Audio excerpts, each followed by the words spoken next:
Senhoras e senhores, estamos começando agora mais um Arc Podcast. E antes de iniciarmos, eu estou muito feliz porque a pessoa que a gente vai conversar hoje, que você já sabe quem é, porque você já viu no Instagram, porque você já viu na thumb, mas foi uma das pessoas que eu mais quis conversar aqui. Nós vamos descobrir o porquê hoje. E antes de iniciarmos o nosso papo, é muito importante que você ajude o Arc Podcast a crescer. Então, Pix passando na tela para você que quer nos ajudar. Nós estamos melhorando. Hoje você está me vendo mais bonito. Aliás, mais bonito é muito forte. Hoje você está me vendo mais nítido do que o normal, certo? Nítido é mais apropriado. É porque nós estamos melhorando aos poucos, tá? A gente está pegando mais experiência também, está dando tudo mais certo. Então o Arc Podcast está melhorando e parte disso é graças a quem tem ajudado o Arc Podcast a crescer. Então, Pix vai ficar na descrição aqui do vídeo. Também está passando um QR Code na tela, QR Code grande, porque reclamaram, falaram assim, Arthur, bota um QR Code maior, porque eu tentei fazer no celular da pessoa e tal, e não deu certo. Então, tem um QR Code bem maior para você poder fazer o Pix aqui, tá bom? O pai aqui, o jeito que eu coloquei o Pix para ser recebido, eu não consigo saber quem foi a pessoa que fez o Pix. Óbvio que eu acho que quem ajuda também não está pedindo para a gente falar aqui, né? Temos 3 vídeos antes desse para você poder assistir. Temos 3 programas muito legais. Já conversamos com uma psicóloga que foi a Sara Caran. Já conversamos com um major do Exército, inclusive aqui dos 50 Bis, meu grande amigo Brunão, Major Bruno. Conversamos com a doutora Aira Portilho, que é... Peraí. Eu vou falar pouco porque o currículo dela é muito grande. Mas ela é farmacêutica bioquímica e esteta, e no caso ela trabalha com estética e a nutrição ortomolecular. Quase não sai. Ela faz muita coisa. E hoje temos um grande convidado. Eu já ia falar o nome dele sem antes dizer para você se inscrever no canal e ativar o sininho. Mas hoje nós temos um grande convidado. Um amigo pessoal meu, começou como um amigo de amigo, depois virou meu cliente, hoje não é meu cliente, mas não é culpa minha, mas se tornou um amigo. Senhoras e senhores, eu estou feliz por receber aqui hoje o psicólogo Max Lima. Quem tá feliz sou eu. Um prazer estar aqui com você. É um prazer ter esse convite e poder falar um pouco mais aí sobre diversos assuntos que a gente pode abordar com psicologia, né? Muito bom. Max, quando eu te conheci, tu trabalhava lá na Fone.com. Fone.com. Eu sempre confundo eu não sei se aqui tem ponto .info, tem um negócio assim. Faço ideia. Mas eu sempre confundo com essa loja, que eu acho que é uma loja que só tem online, inclusive. Trabalhava lá na Fone.com. Ótimo vendedor, diga-se de passagem. E eu sou chato com atendimento aqui em Imperatriz, então quando eu encontro alguém que trabalha bem. Naquela época, tu já fazia psicologia? Já, cara. Já, assim, eu iniciei em 2017.2, né? Se não me engano. E já com a ideia de fazer essa transição de carreira, né? Aí mesmo da área das vendas, da parte mais organizacional, de varejo, para a área da saúde. Que é algo que já me encantava muito. Max, só um instantinho. Meu ombro tá aparecendo na câmera dele? Tá não, do jeito que tá aqui, não tá não? Beleza. Max, seguinte, tu tava na Fone.com, mas teu desejo de trabalhar com psicologia ou de ser psicólogo veio de onde? Tem aquela ideia de que todo mundo tem uma profissão, mas tem que escolher uma profissão já durante o ensino médio? Não tinha. Não tinha. Então eu terminei com poucos objetivos. Eu queria ter a minha independência financeira e ter o meu canto. Então eu trabalhei para isso. Até que você chega um momento da vida ali, não tão velho, né? Eu acho que existe uma pressão social sobre isso, mas a gente não vai entrar nisso agora. Mas ali nos 20 anos eu procurei os leques ali de opções e disse assim, olha, isso aqui para mim não dá, isso aqui também não é legal. E por principalmente demandas ali pessoais da família, eu escolhi psicologia. Então, tem uma mãe que tem transtorno afetivo bipolar e tem um irmão que tem esquizofrenia paranoide.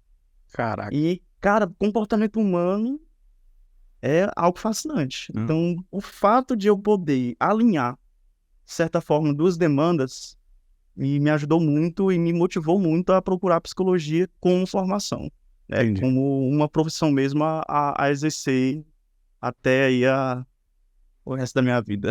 Bom, que bom. E assim, hoje tu tem clínica? Não, Trabalha... quase. Eu sou psicólogo clínico, né? Aham. Sou professor universitário também, Aham. tá? Atendo algumas clínicas aqui em Imperatriz. E é isso, mas com a clínica minha ainda, infelizmente, ainda não. Ok. Infelizmente. Então é sinal de que Tá vai quase, sair, tá vai sair, quase. vai sair. Max, a gente sempre teve muitas conversas, especialmente ali na época que eu estava atendendo você. Não vou falar dos offs ali, porque nós não conversamos sobre o expor isso ou não. Mas na época que eu estava atendendo você, enquanto meu cliente, a gente teve várias conversas, várias reuniões que você veio aqui em casa, e a gente sempre permeava vários assuntos de psicologia das áreas que você gosta ali e tudo mais. Cara, quais são as áreas que mais te atraem na psicologia? Mano, gosto muito de psicologia organizacional do trabalho, Uhum. gosto muito mesmo, e psicologia clínica, Uhum. né? São as duas aí, e aí ambas são muito amplas. Entendi. Muito amplas, né? Tanto dentro da psicologia organizacional, a atuação do psicólogo é muito variada, quanto dentro da psicologia clínica também é muito variada, que a gente vai ter aí, como hoje nós falamos dentro da profissão, nichos variados, focos diferenciados, né? Uhum. E a gente consegue estar contribuindo para a saúde pública e para a saúde em geral de formas diversas, tanto na organização quanto dentro da atuação da psicologia clínica. Entendi. O que seria a psicologia organizacional do trabalho? Bem, é um modo de atuação do psicólogo, como eu já estou dizendo, que tem como foco... Eu gosto da seguinte palavra. Eu gosto de falar que é uma forma que o psicólogo tem de ajudar as empresas a ganhar dinheiro com qualidade de vida. Olha, muito bom. Então, assim, nós temos hoje muitas empresas dentro da nossa região que não têm ainda visões, cultura, missão bem estabelecidas. E o psicólogo ele consegue ajudar essas empresas a criar esses 3 princípios das organizações, promovendo qualidade de vida e fazendo, consequentemente, que as empresas tenham um retorno positivo, principalmente, obviamente, financeiro, que faz ela crescer e expandir na região.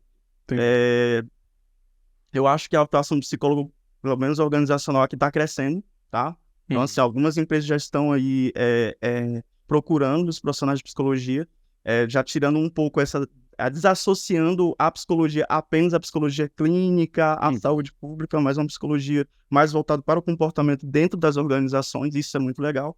Mas o que nós já sabemos é que há muito tempo psicólogo trabalha nas organizações, então as principais empresas aí do Brasil, mundo afora, tem psicólogos trabalhando, né? Mesmo no front mesmo ali de trabalho, tanto dentro dos departamentos ali de RH, quanto na parte de planejamento estratégico. Então, a atuação do psicólogo tem sido variada dentro das organizações, isso é muito legal.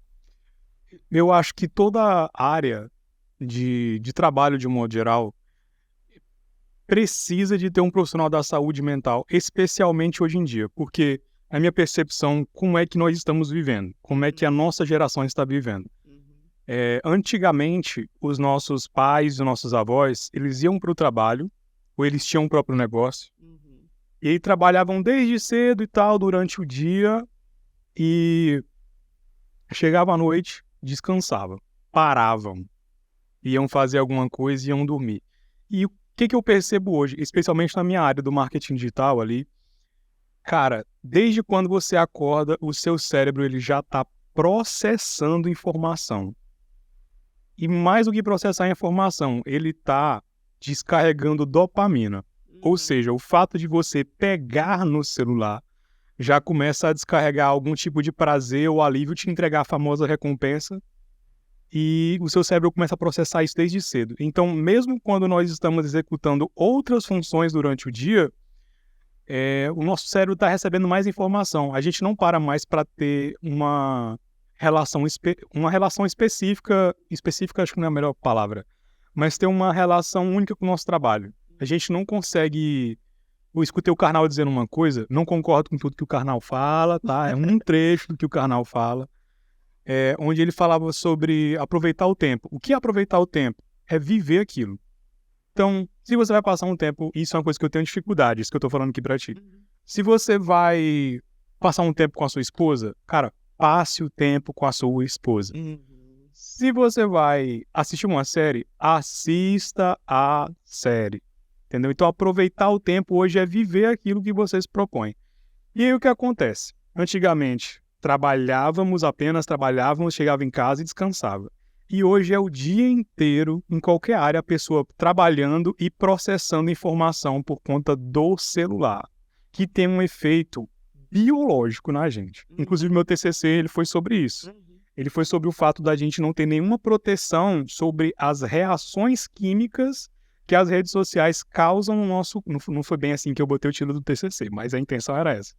Sobre as reações químicas que as redes sociais causam na gente, né? Então, droga é crime. Quer dizer, isso é relativo. Tem listas e listas. Mas existe uma razão, por exemplo, para a cocaína, para o crack serem proibidos. Então, eles têm uma descarga de neurotransmissores muito grande e que faz a gente ficar viciado, traz um alívio para uma situação que a gente está vivendo, enfim, né? E, cara, eu tô falando muito, tô com o psicólogo na minha frente.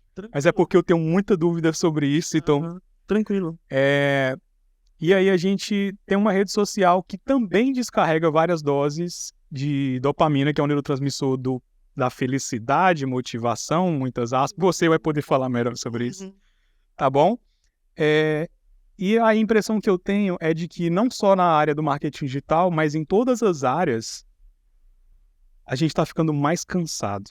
Porque a gente está processando coisa demais. Quando chega em casa na hora de descansar, a gente continua no celular. E aí a gente não consegue descansar. Sim, eu entendi a tua colocação. Bem, assim, existe uma crítica que geralmente eu faço hoje, para resumir, que é esse excesso de produtividade. Tá? A gente tem que se perguntar o que é ser produtivo, né? Outras questões que nós precisamos verificar é que, como você falou, nossos avós, nossos pais, nossos tataravós tinham um estilo de vida totalmente diferente do estilo de vida que a nossa sociedade tem hoje. Né? Então, a gente vive numa sociedade em que ela empurra para você a ser produtivo e você só é bom em algo quando você é produtivo. Quando você consegue entregar o seu trabalho não apenas no prazo, com qualidade, mas de forma excepcional. E até essa questão de você conseguir entregar com excepcional deve ser muito bem questionado, né? O que é estar acima da média, o que é estar à média, então, assim, são vários questionamentos. Eu gosto de brincar que quando a gente está com um excesso de atividade ou com um excesso de coisas a fazer, porque nós não estamos tendo foco em nada. Então, uma das perguntas que eu faço é: qual é a sua atividade-chave? O que seria a atividade-chave? Seria a sua atividade principal, que obviamente te daria a possibilidade de manter a sua casa e ter uma qualidade de vida estável. Entendi. Então, a atividade-chave que eu coloco aqui, ela pode mudar também a depender do contexto. Então, a gente trabalha geralmente de de segunda a sábado, de segunda a sexta-feira, certo? Essa atividade-chave seria a laboral, ela seria executada num período de 8 horas mais ou menos da tua vida. Só que para que você cresça na vida, você precisa empregar o restante do tempo em estudo. Aí vai mais 5 horas de trabalho só para estudar. A gente tem um excesso de atividades e a gente não consegue ter foco nessas atividades. Ou seja, o que faz com que a gente sempre esteja fazendo alguma coisa pensando em outra. O que gera, obviamente, um estresse negativo e uma ansiedade patológica a longo prazo, caso o relacionamento da pessoa com essas atividades não seja saudável. E ela não tenha um bom relacionamento com essas atividades. E toda vez que a gente está fazendo uma coisa, pensando em outra, eu gosto de dizer que é como se a gente estivesse andando com uma mochila pesada. Porque a gente não consegue tirar essa mochila e dedicar o nosso ser àquela aplicação, àquela atividade. Tem até uma área da psicologia muito legal que chama mindfulness, ou atenção plena, estar 100% consciente na atividade que você está fazendo. Entendi. Claro que não é só essa a classificação, a explicação, mas eu gosto muito, inclusive pratico e geralmente indico, né? Porque nos ajuda a estar aquela desacelerada, né? A diminuir ali a quantidade de processamento cognitivo que nós estamos tendo. Sobre redes sociais, tem um termo, às vezes eu falo muito, muito rápido e vem. Tem um termo muito legal que se chama infoxicação. um trocadilho com intoxicação. Exatamente, ou seja, é uma intoxicação por excesso de informação. Então, quem faz o aplicativo, as redes sociais, o canal que a gente está aqui conversando, que é o YouTube, ele faz querendo que você passe mais tempo utilizando aquilo. Então, assim, hoje nós não temos ali uma regulação de como utilizar, o tempo que deve ser utilizado, mas a gente tem recomendações de utilização. Sim. Então, assim, é uma coisa que eu gosto de falar, sempre separar, não é demonizando a utilização do Instagram, do YouTube, do Facebook, do TikTok. Não. Mas o saber utilizar e saber a função da utilização daquela rede social na sua vida, quais os benefícios e quais os aspectos negativos que ele traz para sua vida é extremamente importante. E hoje a gente vê o pessoal utilizando de forma desenfreada sem saber se perguntar para que eu estou utilizando o Instagram?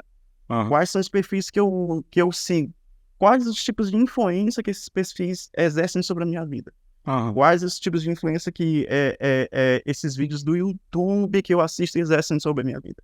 Então, assim, é até interessante que é muito comum nas demandas que aparece na clínica, e eu faço essa pergunta para você. Quantas pessoas vocês seguem, né, no Instagram? Eu sigo 232. 232, certo. Eu tenho 1.900 seguidores, eu acho. Vamos focar somente na quantidade de pessoas que você segue. Certo. Dessas 32. Você consome conteúdo das 232 pessoas? Com certeza não. Mas você acha que as 232 pessoas jogam informações no Instagram que você tenha contato quando você rola o feed do celular? Cara, não. Mas uma porcentagem dessas pessoas considerável, sim. E, de certo modo, isso faz com que você passe mais tempo utilizando. Exato. Logo, se você diminuir a quantidade de pessoas que você segue, também pode diminuir, consequentemente, a quantidade de tempo que você gasta nas redes sociais. Exato. Então, assim, são questionamentos. Se eu te disser que eu já conheci pessoas seguindo 5.000 pessoas. Caraca. Qual a possibilidade de alguém... Essa pessoa tá focada em alguma coisa? Então, é isso. A gente começa são as pequenas escolhas do dia a dia que fazem com que a gente tenha um relacionamento ruim com as nossas atividades. Na minha humilde opinião. Nós não estamos parando para avaliar nossas escolhas. As menos impactantes e as mais impactantes. A gente não para avaliar. Então, assim, eu vou seguir. E aí gera um excesso de informação que faz com que a nossa mente fique infoxicada. Isso. Tem um livro ali, ó. Aquele último, aliás, não é o último não, acho que é o antepenúltimo ali, um amarelinho, escrito Hooked. Aquele livro, ele foi feito por um dos maiores profissionais que já trabalharam, escrito por um dos maiores profissionais que já trabalharam no Vale do Silício. O cara, a profissão dele é a profissão dos meus sonhos, que é ser um growth hacker. O que é isso? Ele estuda como a mente humana reage aos aplicativos e às informações. Ele foi um dos principais colaboradores na fundação do Facebook.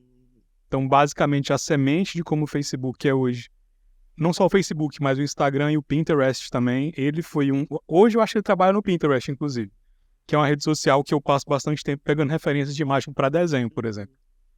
Mas, cara, existem profissionais que estudam a mente humana só para poder fazer a pessoa ficar... Esse livro, ele ensina isso, que é aplicativos que criam... Não é aplicativos, na verdade, né? Produtos que criam hábitos, certo? Ele, assim, existe um conhecimento que eles têm e que eles ensinam nesse livro, que é um negócio absurdo, cara, sobre um ciclo que as redes sociais trabalham de mais ou menos aí uns 6 passos para que a pessoa se sinta recompensada sempre que está lá dentro. Ou seja, eles facilitam também o processo comportamental de utilização. Exatamente. E aí, esse cara, ele faz uma crítica, porque ele diz que o certo é nós desenvolvermos produtos que estimulem hábitos. Só que ninguém respeita essa barreira ética. Ninguém no mundo respeita essa barreira ética. A Netflix agora, por exemplo, ela está tendo jogos dentro da Netflix, dentro da sua plataforma, para poder manter a pessoa mais tempo dentro da plataforma. Entende? Então, a intenção de todas as redes sociais hoje é conseguir consumir o nosso tempo. E aí existe um efeito que é bacana, que é o bacana é muito forte. É interessante. É interessante, que é a questão do efeito de continuidade. Vamos supor que eu siga só 5 pessoas. 5 pessoas, certo? Eu vou conseguir ver o conteúdo das 5. Só que a rede social, ela vai mandar alguma informação externa a essas 5 pessoas para mim de algum jeito. E essa informação externa, ela vai me dar a impressão de, olha, tem alguma coisa acontecendo no mundo que eu não estou acompanhando, mas as pessoas estão acompanhando. E aí isso vai gerar aquela coisa de, cara, eu tenho que voltar para viver isso, porque está acontecendo no mundo digital alguma coisa em tempo real sobre o meu mundo, que é a minha realidade, eu preciso acompanhar. Ânsia pela novidade. Isso, a ânsia pela novidade. E então os caras estudam de verdade. Tem uma coisa que eu fiquei chocado quando eu descobri, cara. Quando você vai fazer alguma coisa no Instagram ou no YouTube isso acontece mais, que tem a barrinha de espera, que tem ou uma bolinha girando ou uma barrinha carregando, a tecnologia hoje já nos permite não precisar esperar. Só que eles colocam a espera de propósito, cara. Eu poderia ter uma internet aqui de 1 GB de velocidade. Ainda aconteceria aquela espera, porque aquele momentozinho de espera vai fazer com que a descarga de dopamina na hora que eu ver seja maior. Aquele livrinho ali de 200 e poucas páginas ensina tudo sobre como hackear a mente das pessoas na rede social. Entendeu? E aí eu fico abismado, porque o que acontece? Dentro do que você falou, qual que é a reflexão que eu penso? Caramba, eu tô falando muito nesse programa de hoje, né? Sem problema. Eu acho que eu tenho que deixar o Max falar mais. Mas o que eu fico pensando? Dentro do que você falou, eles estão pensando numa forma... Droga, o raciocínio fugiu da minha cabeça, eu odeio quando isso acontece. Como é que faz, Max? Memória procedural, né? Memória de trabalho. Nossa, cara, eu odeio quando isso acontece. Eu pego o questionamento. Recapitular, você estava falando que, pelo que eu estou entendendo, Arthur, assim, eu até fazendo o link com o que você falou, se não me engano, tem um artigo publicado somente com... Pegaram um grupo amostra, né, das pessoas que trabalham no Vale do Silício. Então, chegaram a uma média de pessoas com QI, coeficiente de inteligência acima de 130. Então, assim, são pessoas altamente capacitadas. Qual que é a base? Cara, na nossa mediana aqui na nossa região, vamos dizer aqui pro nosso Brasilzão, em torno de 70, 80, se não me engano é isso, 130, tá? 70, quase 80, 90. E só que coeficiente de inteligência também tem seus questionamentos, então a inteligência ela não é algo fixo, ela pode ser fluida, seu coeficiente pode mudar ao longo da vida, etc e tal, tá? Porém, para se trabalhar num Vale do Silício da vida, você precisa ter capacidades, né, cognitivas realmente formidáveis. E eles usam essa inteligência em prol das empresas que, obviamente, querem que nos prender na utilização dos aplicativos. Como? Entendendo o comportamento humano. Então, quando a gente vai falar de dopamina, a gente está falando ali de um neurotransmissor que facilita a motivação para a execução do comportamento. Tá? Ela não vai ser a única neurotransmissor. Eu acho que essa discussão em cerca da dopamina, né? Nação Dopamina, que tem um livro da Anna Black, que é muito bom o livro, mas ela não é o único transmissor envolvido nisso. Mas eu gosto de deixar isso mais palpável. Então, assim, quando você tá falando do feed infinito, você segue 5 pessoas, mas não deixa de aparecer coisa ali pra você, porque eles entendem que, sim, nós, seres humanos, temos ânsia pelo que é novo. Então, assim, nossa, olha a novidade. Tanto é que as thumbnails, os informes, né, os títulos das postagens, eles são para prender a tua atenção e de uma forma de alarmista, né, de olha, pá, é uma coisa assim que realmente causa impacto e que traga formas novas de falar a mesma coisa, muitas vezes. Mas por ser novo, a gente fica preso naquela informação. Como isso tem impactado na nossa saúde mental, cara? Então, assim, eu gosto de brincar assim também. São reflexões, assim. Quem aqui não tinha uma tia ou uma avó que nos via utilizando o celular e falava, menino, larga isso daí. Isso há 7 anos atrás, larga isso daí, não usa. E hoje em dia elas mesmas mandam áudios ali de 10, 12, 15 minutos ali pra gente no grupo da família. Por quê? Porque a gente vive um ambiente que nos empurra para a utilização também. E que não quem não faz a utilização, meio que fica à margem não de ser marginal, mas à margem da utilização, ou seja, da sociedade. Acaba ficando excluído. Fica excluído, assim. Hoje, qual foi a última vez que você parou para assistir um jornal? Então, a gente está vivendo uma geração que não para mais para assistir Jornal Nacional. Qual foi a última vez, e aí a galera de casa, que vocês pararam para assistir aí a novela das 7? Então, assim, eu conheço poucas pessoas que assistem o Jornal Nacional, a novela das 7. Por que eu trago esse exemplo? Porque quando nós consumimos notícias, consumimos através do celular. Nós não paramos para assistir televisão de jornal, de novela, é série, filme. Por quê? Porque sempre novo, sempre novo, sempre novo. E é uma forma como os engenheiros aí da informação, eles estão utilizando para nos prender mesmo na utilização. Tá? Mas como eu digo, não vamos olhar apenas para os aspectos negativos. A gente sabe que tanto no YouTube, cara, é incrível a quantidade de conteúdo que a gente consegue no YouTube. Assim, para minha área da psicologia mesmo, ou para outras áreas que eu gosto de estudar, tem muita informação boa que, se a gente souber filtrar, a gente vai conseguir aplicar na nossa vida. A mesma coisa no Instagram. Lembrei o que eu queria dizer. Foi só no finalzinho do seu raciocínio que eu consegui lembrar. Que é a questão do seguinte. O problema, de um modo geral, não só das redes sociais, mas de tudo que está vindo, né, na nossa geração, de um modo geral, é a seguinte coisa. O maior problema está no nosso despreparo para usar aquilo. Como você acabou de citar, o YouTube é uma ferramenta extremamente útil no seu trabalho. Não só o YouTube, o Instagram ajuda muitas empresas a crescerem, ajuda muitas pessoas que são microempreendedoras, pessoas que estão tentando fazer uma renda extra de um modo geral e querem abrir um negócio, já coloca ali no Instagram, já faz um patrocinado, já faz alguma coisa assim. São ferramentas que são úteis para a gente. Aí qual que é a minha preocupação? Quando a nossa ferramenta ela é feita de um modo, construída de um modo onde ela nos domina. Certo? Então, o TikTok, por exemplo, não é novidade para ninguém que eu vou falar aqui, mas eu acho que o óbvio precisa ser dito. O TikTok, ele consegue entender o seu gosto, entre algumas aspas, em 3 segundos. Então, se você assiste qualquer conteúdo no TikTok por mais de 3 segundos, ele já entende, ele gostou disso aqui. Aí, o que o algoritmo faz as análises, né? Quais são as cores, o que está sendo tocado, qual o teor do vídeo, entendeu? E aí ele começa a te mandar vários conteúdos daquele mesmo produtor de conteúdo, daquele mesmo influencer, daquele mesmo perfil, e outros conteúdos semelhantes àquele para poder fazer você passar mais tempo lá.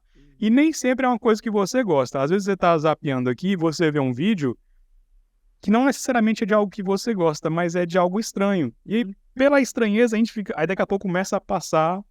Tem uns vídeos de curiosidade que mostram os caras no meio do mato, e aparece um vulto assim, aí olha só o que eles viram, aí eu fico no vídeo. Aí não mostra nada. Aí daqui a pouco começa a passar um monte de vídeo parecido com aquele.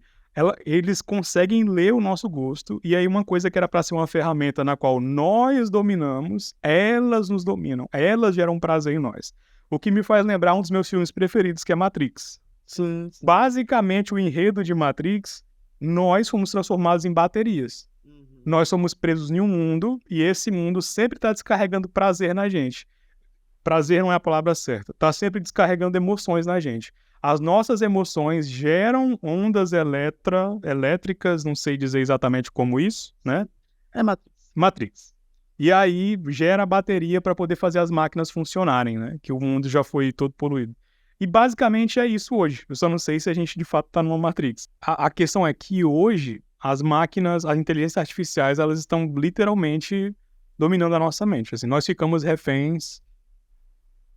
A coisa tá de um jeito, voltando para aquele livro ali, que os aplicativos, os engenheiros de informação dos aplicativos pensaram o seguinte: o que uma pessoa faz quando está entediada? Nada. Ou seja, esse é um espaço a ser ocupado, com algo que atrai e distrai a pessoa. Você não vai numa fila do banco hoje e vê uma pessoa só olhando para algum lugar. Ela está olhando para o celular. Você não vê uma pessoa numa fila de espera de um show, da entrada de uma igreja, esperando a coisa passar. Hoje, eu estava vindo para casa hoje, estava observando que no interior, eu acho que isso ainda é possível. Os velhinhos ficam na frente da casa, sempre olhando o tempo passar. Quando você vê a pessoa nova, é com o celular na mão. Sim. E aí, então, assim, nós estamos sendo, na verdade, ainda, esse processo ainda está acontecendo, dominado pelas máquinas. A gente ainda está tentando entender os efeitos disso, né? Já tem estudos científicos mesmo sobre como isso tem afetado o comportamento das crianças, por exemplo, né? Os pais estão terceirizando a paternidade, entregando a tela para os filhos, e aí os filhos acabam tendo neurotransmissores excessivos numa idade em que o córtex neofrontal... Max, fale sobre isso, pelo amor de Seria Deus. o córtex pré-frontal, e isso tem influenciado na tomada de decisão e também influenciando no desenvolvimento das funções executivas, principalmente das crianças, né? Então, assim, as crianças estão tendo alguns déficits de desenvolvimento, tá? Então, não é que seria uma característica de transtorno, não é um transtorno do neurodesenvolvimento. Mas à medida que uma criança tem muito acesso à tela e à utilização de telas, a gente vai colocar telas porque o YouTube na TV, no celular, no tablet, enfim, no display do banco traseiro do carro, enfim. Isso faz com que ela não seja empurrada pelo ambiente a falar ou a adquirir certos repertórios comportamentais. Por quê? Porque ela fica parada, recebendo informação de forma passiva. Ela não é estimulada a ter comportamentos ativos no ambiente. Então, aquelas brincadeiras de pega-pega, de subir na árvore, elas estão diminuindo, né? Essas atividades recreativas com as crianças de primeira, segunda, terceira infância, vamos dizer assim, estão diminuindo justamente por conta de um evento concorrente, que é a utilização de telas. Max, que puxão de orelha, isso sou eu falando. Sim. Quem pode falar puxão de orelha sou eu acho. Mas que puxão de orelha a gente pode dar nos pais, cara? Porque é o seguinte, a criança começou a dar birra, a criança começou a chorar. Pega esse celular aqui, meu filho, cala a boca, pelo amor de Deus. Na minha época, uma chinelada resolvia. Entendi. Mas hoje em dia... Vamos lá. O exemplo educa. Então, não adianta... Não use o celular utilizando o celular na frente dele. Tá na mesa de jantar e você não usa o celular, filho. Você tá utilizando o WhatsApp, verificando o WhatsApp. Para de jantar para atender o telefone. Então, assim, primeira coisa, gente. O exemplo educa. Em todas as áreas, principalmente para crianças que têm como símbolo de maturidade de pessoa o pai, a mãe, o avô, a avó. Eu estou falando aqui não é somente das funções ali paternas e maternas, mas de todas as pessoas que estão em volta aí da criança, tá? E isso vale para todos nós. Eu me incluo, você. Então, em algum momento ali no ambiente, seja na igreja, na escola, na universidade, contato com criança, muitas vezes a gente não dá atenção. Crianças, eu já vi crianças perguntarem, calma aí, só responder aqui. Não, agora não. E antes não. Antes interagia com crianças, brincava com crianças, então não adianta. Nós vivemos, a criança só quer saber de tela. Mas e você? Quanto tempo você consegue ficar no Instagram? Dos 24 horas ali, lá no medidor de tempo do Instagram, quanto tempo você está ficando? No YouTube, no TikTok? Então, assim, eu acho que a primeira coisa que a gente tem que verificar é conseguir rastrear como está sendo o nosso estilo de vida, porque esse estilo de vida que nós estamos tendo é o estilo de vida que eles vão acabar ter, vai estar influenciando e que eles vão ter no futuro. Então, assim, é isso aí. Hábitos alimentares, de atividade física, de uso de redes sociais, de modos de lidar e de conversar com as pessoas, habilidades sociais básicas, de conversação, de empatia. Então, se essas crianças estão tendo mais contato com uma tela ou com um desenho animado, qual a habilidade social que ela vai ter de lidar com pequenos estressores na escola, com outros coleguinhas da mesma idade? Nenhuma. Tá? Então, assim, são demandas que chegam para a clínica de psicologia que muitas vezes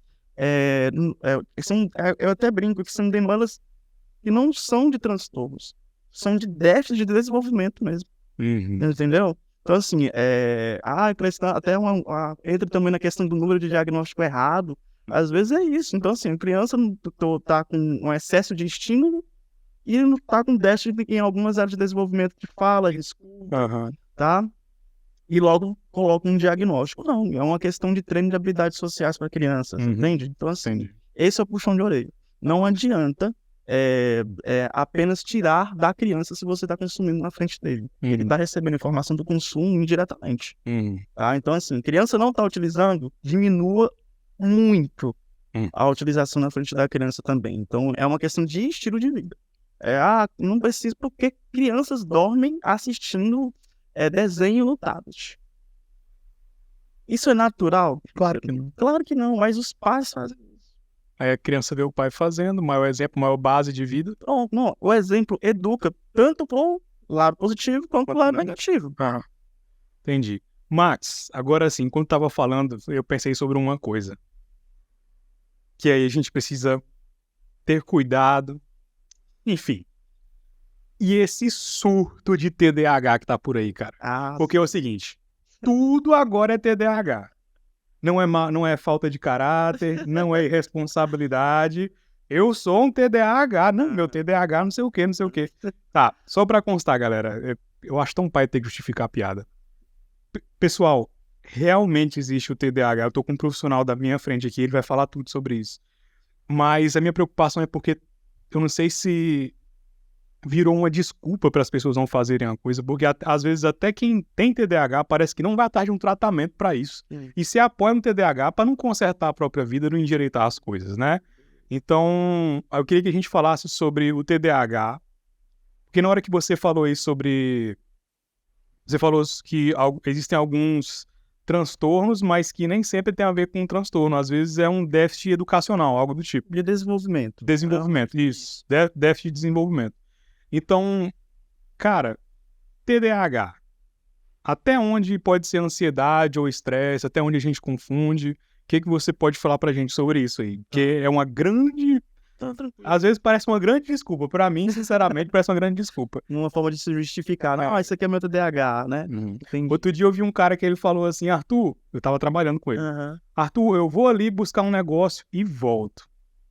Isso era 2 horas da tarde. Deu 5 horas da tarde o cara voltou. Não, é meu TDAH. Eu falei, nossa, eu cheguei... Enfim, deixa o psicólogo falar. Pode falar. Então vamos lá. A gente está falando de um transtorno do neurodesenvolvimento.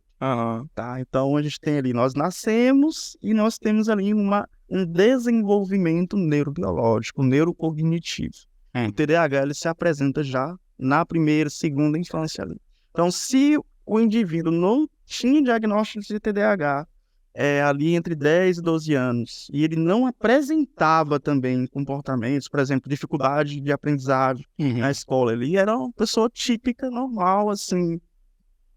O normal também deve ser muito bem avaliado, né? Mas a vida acadêmica dele, na escola, no dia a dia, ele executava os trabalhos normalmente, e apenas ali dos 18, 20, 21 anos ele começou a ter desatenção, a esquecer as coisas muitas vezes. O pessoal também faz essa mistura, né? Então ele não tem TDAH. Então é um transtorno do neurodesenvolvimento. TDAH é durante o desenvolvimento, ok? Pronto, acabou. Então a gente está falando isso. Dentro do TDAH nós temos aí umas classificações, tá? Então a gente vai ter o transtorno de déficit de atenção e hiperatividade, com mais predominância de desatenção ou de hiperatividade, tá? E tem uma questão de gênero também. Se não me engano, as meninas é mais a questão da desatenção, nos meninos mais a hiperatividade, ou misto, que é os dois, combinado, né? Desatenção com hiperatividade, beleza? Sanamos essa dúvida? Beleza, estamos falando de um transtorno do neurodesenvolvimento, tá? Que pode... Geralmente as demandas chegam na escola, então as professoras conseguem verificar que ali há uma dificuldade de concentração e uma hiperatividade acima da média das crianças, e aí procuram um serviço de psicologia para fazer a avaliação. Para quem dá o diagnóstico, o médico pode dar. Geralmente quem dá o diagnóstico são psicólogos e psiquiatras ou pediatras ali. Então é um trabalho multidisciplinar, não se dá na primeira visita, existe uma avaliação com testes validados que a gente pode estar aplicando para conseguir facilitar e chegar num diagnóstico de forma mais positiva, de forma mais rápida, se for necessário, se for o caso de diagnosticar. Entendi. Então, essa questão do autodiagnóstico tem sido um problemão, né? Mas é uma crítica também de como se está sendo informado quais são os sintomas do TDAH. Porque o que acontece? Eu até brinco na sala de aula quando eu estou dando aula, né? Então, eu dou a disciplina de transtornos do desenvolvimento, o transtorno de aprendizagem acaba entrando nos transtornos de neurodesenvolvimento. E aí eu vou falando, e a pessoa fala que tem TDAH, e um aluno está mexendo no celular. E eu estou falando alto e vou andando até em direção à pessoa, e a pessoa não percebe. Por quê? Porque a atenção dela está centrada no celular. E quando a gente está falando de atenção dentro do TDAH, a gente está falando de vários tipos de atenção que tem que ser avaliada. Então, concentrada, difusa, de trabalho. Então, quais dessas atenções estão sendo ativadas? E aí a gente vai fazer o link com o nosso estilo de vida hoje. Então, qual foi a última vez que nós paramos para fazer uma única coisa? A gente já iniciou o podcast falando, olha, nós vivemos numa sociedade em que a gente sempre está fazendo uma coisa pensando na outra, fazendo uma coisa pensando na outra o tempo todo. Você para trabalhar e deixa o celular aqui do lado. Você é interrompido por uma notificação e às vezes o celular não tem notificação, mas você já tem o hábito, o comportamento de estar com a atenção no celular. Isso prejudica ou não a nossa atenção? Com toda certeza. E se você faz isso em vez de um dia, durante 7 dias na semana, todas as semanas do mês, todos os meses dos anos, dos últimos 3, 4 anos? Você perde o hábito de se concentrar numa coisa assim. Cadê o TDAH aí que se você começou depois que começou a ter um comportamento disfuncional no teu contexto?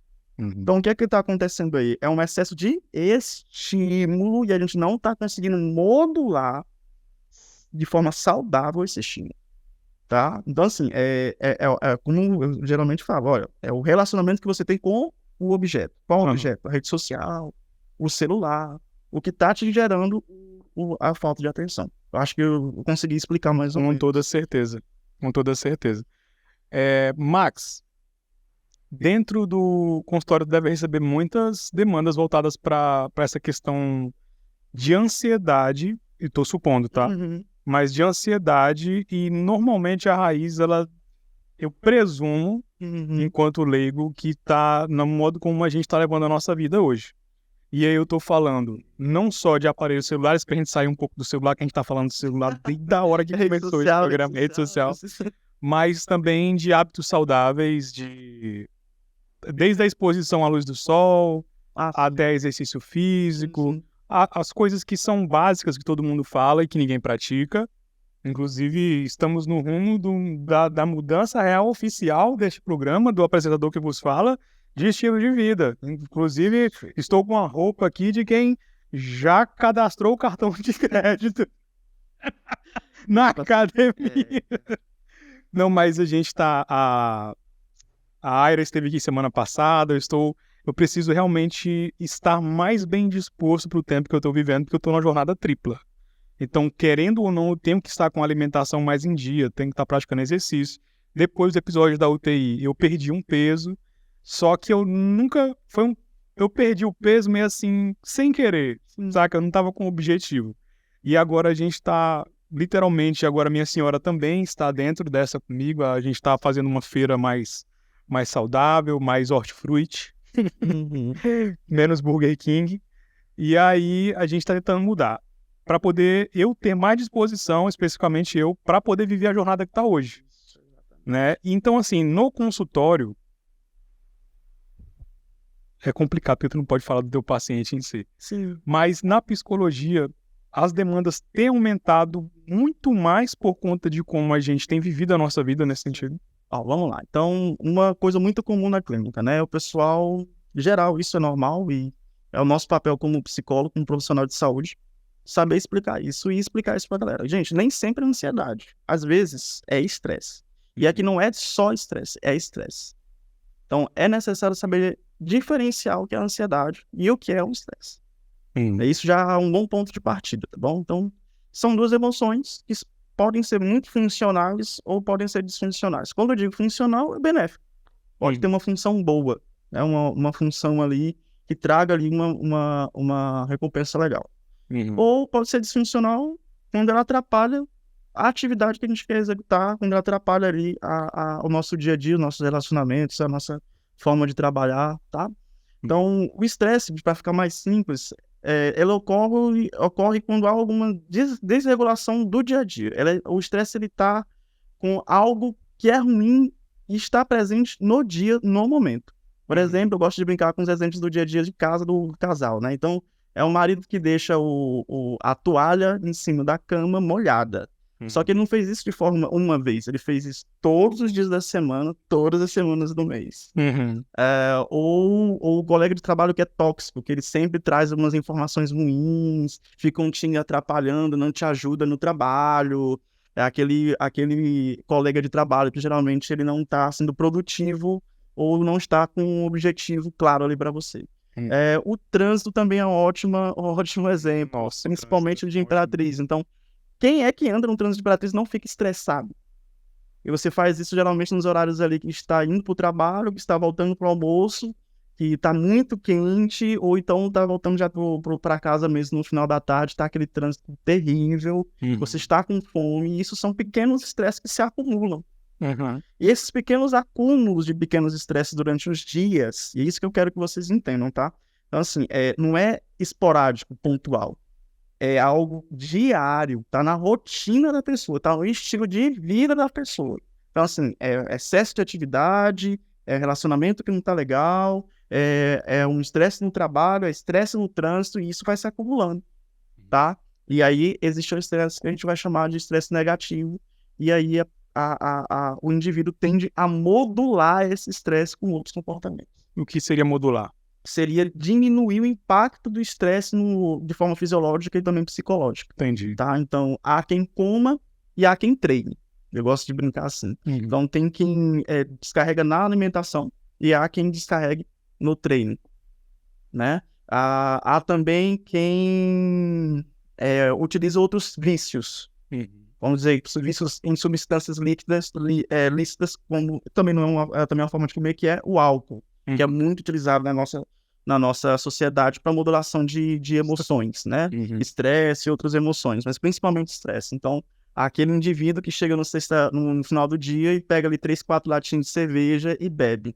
E aí ele faz isso durante 1 mês, 2 meses, 1 ano, 3 anos, até virar um alcoólatra ou então alguém que é o vício, é a dependência, né? Então a gente está fazendo a gente pode falar sobre isso também depois. Então a gente está falando do estresse agora para conseguir separar do que é a ansiedade. Então, entendeu? Ficou claro que é estresse? Os estresses podem ocorrer agora e eles vão se acumulando durante o dia porque estão no presente, estão agora acontecendo com você. Estresse. Há uma desregulação, tá? Já a ansiedade é uma... Peraí. Quando tu for falar sobre ansiedade, é porque tem uma coisa que as pessoas estão comunicando errado sobre a ansiedade. Mande. Eu queria que a gente falasse sobre a normalidade da ansiedade. Isso aí já é isso. Porque hoje em dia, quando a pessoa vai falar, não, porque fulano tem ansiedade. Gente, todo mundo tem ansiedade. A ansiedade é boa. É boa. Ela Aí é necessária. Agora uma pessoa extremamente qualificada vai nos diferenciar o que é uma coisa da outra. Beleza, vamos lá. Então, a ansiedade, como a gente já falou, é uma emoção. E ela também tem uma função. Ok. Tá? Ela tem uma função principalmente evolutiva. Então, imagina aí, nós lá, quando a nossa espécie ainda era uma espécie neandertal, que viu um tigre dentro de estada. Você não ficava ali ansioso para fugir ou para tentar se defender? Então, assim, vamos lá, vai ficar mais fácil. A ansiedade é uma emoção que todos nós temos e ela pode ser boa porque ela pode gerar tanto comportamentos de fuga como comportamentos de luta. Luta e fuga, fuga e luta, beleza? Então, vamos dizer que você tem uma prova, vou dar um exemplo mais prático, uma prova, prova final da sua faculdade, e essa prova está daqui 30 dias. Não, beleza, 30 dias dá um tempo para estudar. Então, eu estou falando de um evento futuro, Arthur. Né? Não é mais um estressor presente, é um evento futuro. Okay. Então, daqui 30 dias você tem uma prova para fazer. Então, eu comecei a estudar só segunda-feira, né? Hoje é terça, certo? Então, na segunda-feira eu começo a estudar porque tem tempo. Chegou segunda-feira e eu não estudei. Mas eu vou olhar aqui o conteúdo e... não é tanto conteúdo assim também. Dá para me estudar isso daqui depois. Aí da terça, da segunda que vem, da quarta que vem, da sábado que vem, a pessoa procrastina. Certo? E aí, chegou na semana da prova. Digo, cara, não estudei nada. Aí bate aquele frio na barriga. Ou a preocupação, a ansiedade, pensando que você não vai conseguir dar conta de estudar tudo, que você vai reprovar. Ou seja, o nível de cognição é de maximizar, de catastrofizar, pensar no pior em relação àquele evento. E aí existem algumas reações fisiológicas, como eu já falei, sudorese. O estômago não segura mais nada, você não consegue comer, fica aquele frio na barriga, ok? E aí você começa a estudar vorazmente para conseguir fazer a prova. Nós estamos falando de alguém que está tendo um aspecto negativo da ansiedade. Porque ele começa a ter alguns sintomas que não facilitam o processo de ensino-aprendizagem dele. Entendi. Porque ele não se programou para aquela prova. E quando a ansiedade pode ser boa? Ela vai te avisando. Quem é que estava te avisando que daqui 30 dias tem uma prova? Ansiedade. Ou seja, você consegue prever um perigo futuro. Agora, o que você faz com aquela previsão é aqui a questão. Então, vamos lá. Tem uma prova daqui 30 dias. Sim. Um concurso, um piriri, pororó, faculdade. OAB da vida. OAB da vida. Se soubesse a minha ansiedade na OAB, eu fiz tão tranquilo a prova. Tem uma prova daqui 30 dias. Aí a ansiedade me avisa, ó, tá vindo a prova, vai se preparando. Aí vai chegando mais perto, vai aumentando a intensidade desse aviso. Chegou o dia da prova, eu não estudei nada. Aí a ansiedade, ela migra pro estresse ou é só uma ansiedade que foi... Aí os dois se juntam, fazem um casamento. Então você está tendo um perigo iminente, ok? E a tua reação, se você vai fazer ou não a prova, se você vai fugir, se você vai paralisar, se você vai ter sudorese, se você vai ter taquicardia, vai ter um ataque de pânico ou uma crise de ansiedade por conta dessa prova, sabendo que você que geralmente causou o problema, porque você teve tempo para estudar e não estudou. Então você vai ter efeitos do estresse, porque é um evento estressor, e vai ter, obviamente, muitas reações. Pode ter, né? Muitas reações aí em relação à ansiedade. Certo. E aí a gente tem uma ansiedade, mesmo com ela nesses níveis aí, ela é funcional. Até aí ela é normal. Se ele teve um ataque de pânico, se ele começou a ter essas reações físicas, já não é uma ansiedade normal. Certo. Aí então a gente dá o salto agora de quando a ansiedade vira um transtorno? Não. Também não. Então a gente está falando de um único... porque vai variar de muitos fatores, tá? O que é um transtorno? Eu gosto de deixar simples para a galera que um transtorno, ele primeiro tem que gerar um impacto significativo na tua vida, em geral, na tua forma de viver a vida, não de forma pontual, mas recorrente e por um determinado período de tempo. Entendi. Entendeu? Então, assim, foi por conta daquela prova, você reprovou, você passou, seguiu a vida. Temos um transtorno? Não, nós temos um evento de ansiedade negativa na vida da pessoa. Entendi. Agora, ele começa a ter todos esses ataques de pânico, ou taquicardia, acordar à noite, por conta de um evento estressor que ainda vai acontecer, ou que já aconteceu alguma vez, isso pode ser um transtorno. Por exemplo, do TET, né? Alguém que eu gosto muito desse exemplo, porque infelizmente acontece muito na nossa cidade. O que é o TET? TET é um transtorno relacionado a trauma e estressor. Tá? Entendi. Transtorno de estresse pós-traumático, tá bom? Então, é um indivíduo que está no trânsito e está numa rua deserta, na moto, e alguém para ele e dá 2 tiros para cima, ele avisa que é um assalto, tá pegando a sua moto. E você começa a ter essas memórias ativadas por vários dias, de forma que você evita passar por aquela rua, por aquele local, que você não consegue ir trabalhar, que você não consegue dirigir mais uma moto, que você começa a ter ataques de pânico, alguns sintomas de ansiedade, tá? E aí, isso sim, durante um bom tempo, ali por mais de 15 dias, de 15, 30 dias ali, atrapalhando a sua vida, já vira um transtorno. Então, quando a gente está falando de um transtorno, a gente está falando de algo que, obviamente, vai impactar negativamente a vida do indivíduo por um determinado tempo. Então, um tempo realmente ali de 15 a 60 dias. E aí vai precisar, obviamente, de uma intervenção psicológica com um profissional de saúde mental, psiquiatra e psicólogo. Tu já assistiu Peaky Blinders? Já. O Blinders, o Thomas Shelby, ele é um personagem que tem pós-guerra, que inclusive é muito comum, não só naquela época que ele foi pós-Primeira Guerra, né? A Inglaterra pós-Primeira Guerra. Aliás, se não me engano, é a Segunda Guerra, porque ele vai ter lá na 5ª temporada alguma coisa da Grande Depressão, quando Wall Street quebra, coisa do tipo. Não tô lembrando, mas é mais ou menos isso. Eu acho que a luta que ele teve foi... A guerra que ele participou foi primeira.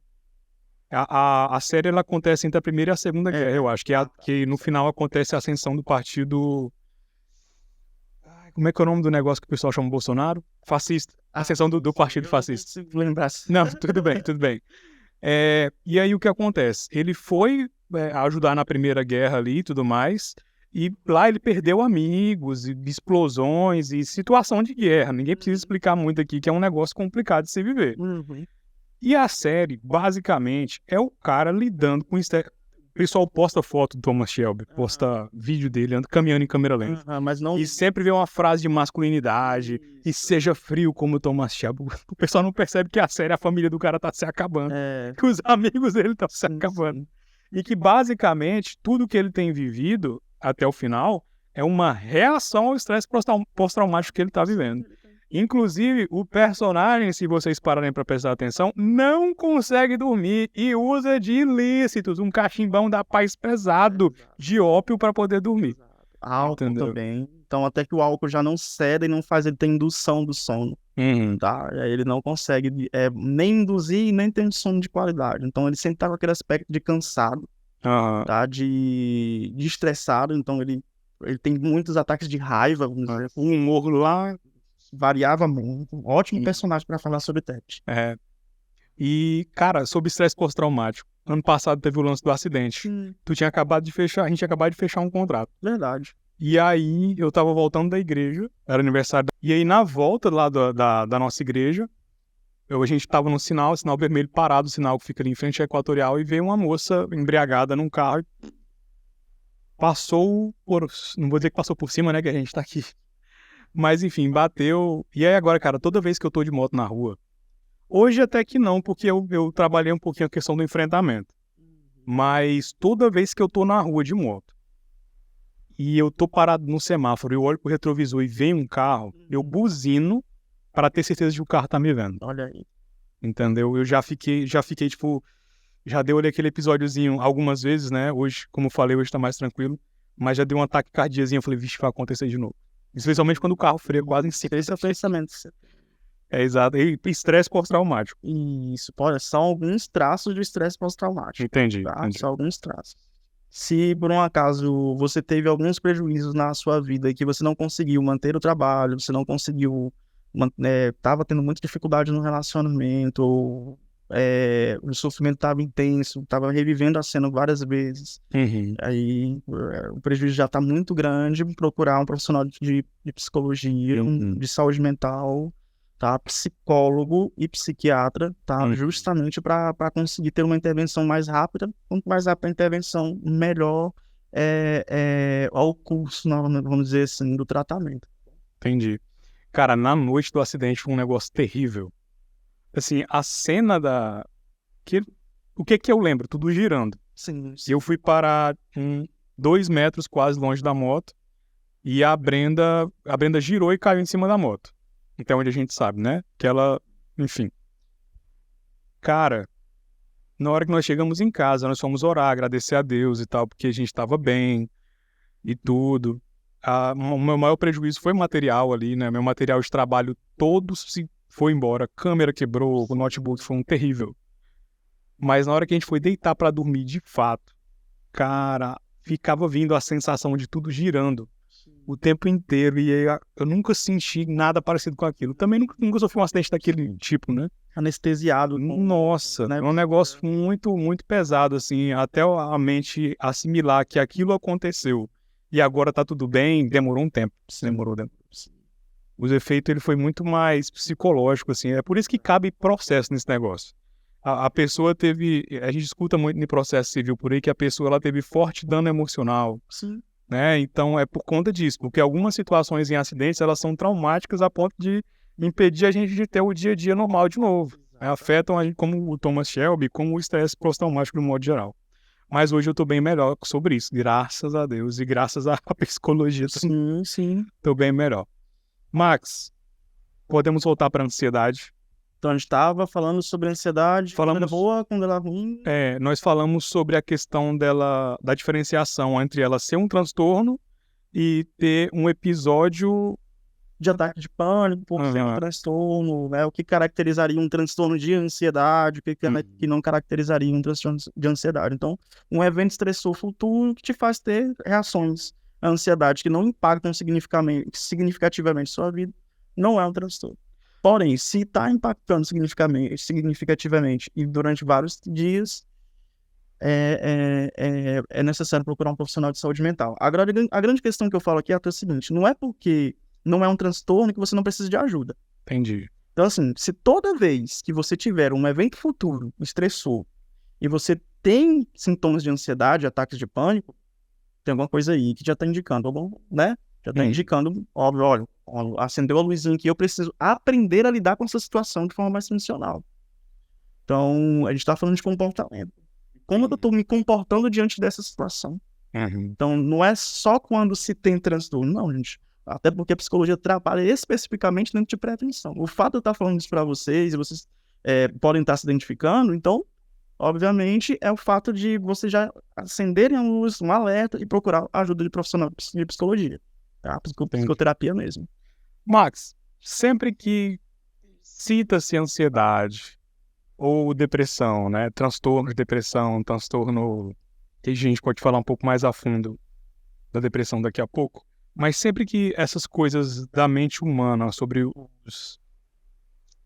as doenças do século que a gente tem falado, né? A ansiedade e depressão. O Brasil hoje acho que é o país em primeiro lugar no mundo. Ótima coisa pra gente ser em primeiro lugar, né? Primeiro lugar em termos de ansiedade, e talvez na última vez que eu ouvi esse dado era o segundo em depressão, né? Os Estados Unidos consegue vencer a gente e eu acho que é só porque a tecnologia chega mais rápido lá. Eu acho que nós temos potencial para estar em primeiro lugar. Essa informação eu estou tirando do meu bolso. Do meu bolso, tá? Não estou dizendo cientificamente aqui, artigo científico zero. O Max está aqui para isso. Pois é. E aí, sempre que a gente toca nesses assuntos, a solução, a base das soluções vem de alimentação e exercício físico. Cara, por quê? Na prática, por que isso funciona? Por que o simples funciona nesse caso? Biologicamente, nós evoluímos para nos alimentarmos com alimento de verdade e não com ultraprocessado. Nós evoluímos para termos pelo menos 7 horas ali, 7, 8 horas de sono e fazer uma boa qualidade de sono, um sono regenerativo, tá? E biologicamente nós não evoluímos para ficar parados. Porém, entretanto, todavia, o estilo de vida que aí já não é uma questão apenas do brasileiro, né? É o impacto mundial. O estilo de vida que a população mundial está tendo é de economizar energia. Então, o nosso próprio corpo pede descanso o tempo todo. Se a gente não estiver procurando, se disciplinando a estar em movimento, a gente vai estar sempre Então, é uma questão de estar procurando, de estar se esforçando, se forçando a estar fazendo atividade física. Por que funciona? Porque é algo natural. O normal, o natural dos indivíduos, do nosso organismo, é estar em movimento. Existe uma linha de pesquisa muito legal, que é bem antiga, inclusive, que é a MEV, Medicina do Estilo de Vida. Tá? E existe também a psicologia do estilo de vida. A gente está falando ali de comportamentos durante o nosso dia a dia que podem promover saúde mental. Beleza? Quais comportamentos são esses? Como você falou, a questão da qualidade do sono. Tá? Como é que as pessoas hoje dormem? Tá? E não tem como se dissociar de sono, de atividade física e de alimentação. Então, você gosta de café? Gosto. Tomei hoje à tarde na Notas, inclusive. Imaginei. Então, hoje nós tomamos muito psicoestimulante. Então, não se toma... A galera não gosta de tomar muito café à noite, né? Sei. Mas toma Coca-Cola. E lá tem uma taxa de cafeína muito alta. E isso já dificulta a qualidade, prejudica a qualidade. E aí eu gosto de falar do sono da seguinte forma. Não é porque você pega no sono com facilidade que você está dormindo bem. Indução do sono é diferente de manter o sono com qualidade. Então, às vezes, a pessoa tem sono picotado. Não, mas 11 horas eu tô dormindo. Não, eu posso tomar café 10 horas, entendeu? 10h30, 11 horas eu tô bocejando, tô dormindo. Você induz o sono, dorme. Meia-noite você acorda, dá aquela olhada pro lado, vai no banheiro, bebe um copo d'água, volta pra cama e tela preta. Não dorme. Você fica olhando pro nada, não consegue mais pegar no sono, demora uns 30 minutos pra voltar a dormir, dorme de novo. 3h30 da manhã, de novo, acordou. Ou seja, tem um sono picotado. Quando não é isso, às vezes a pessoa acorda e não lembra, né? não atinge todos os estágios de sono REM, que é o estágio onde o cérebro está fazendo totalmente a lavagem cerebral, vamos dizer assim. Está fazendo ali o modo de limpeza de toxinas que a gente acaba... toxinas que chegam ao cérebro durante o dia a dia, por conta de estresse, por conta do nosso dia a dia de alimentação, etc. Normal, do dia a dia. Tá? Se você não tem uma boa qualidade de sono, a probabilidade de você acordar cansado é maior. E aí a gente vai falar da indução do sono, de como você vai conseguir dormir, a dificuldade de induzir, a dificuldade de manter uma boa qualidade de sono não implica na dificuldade de induzir ao sono, mas também no acordar. Hoje a gente tem uma linha de pensamento, hoje dentro da psicologia, de prevenção à saúde mental, que seria a higiene do sono, né? A higiene do sono, eu gosto de falar que ela inicia quando você acorda. Então, aqui em Imperatriz nem tanto, mas em grandes metrópoles é muito complicado, o pessoal não tem janela em casa.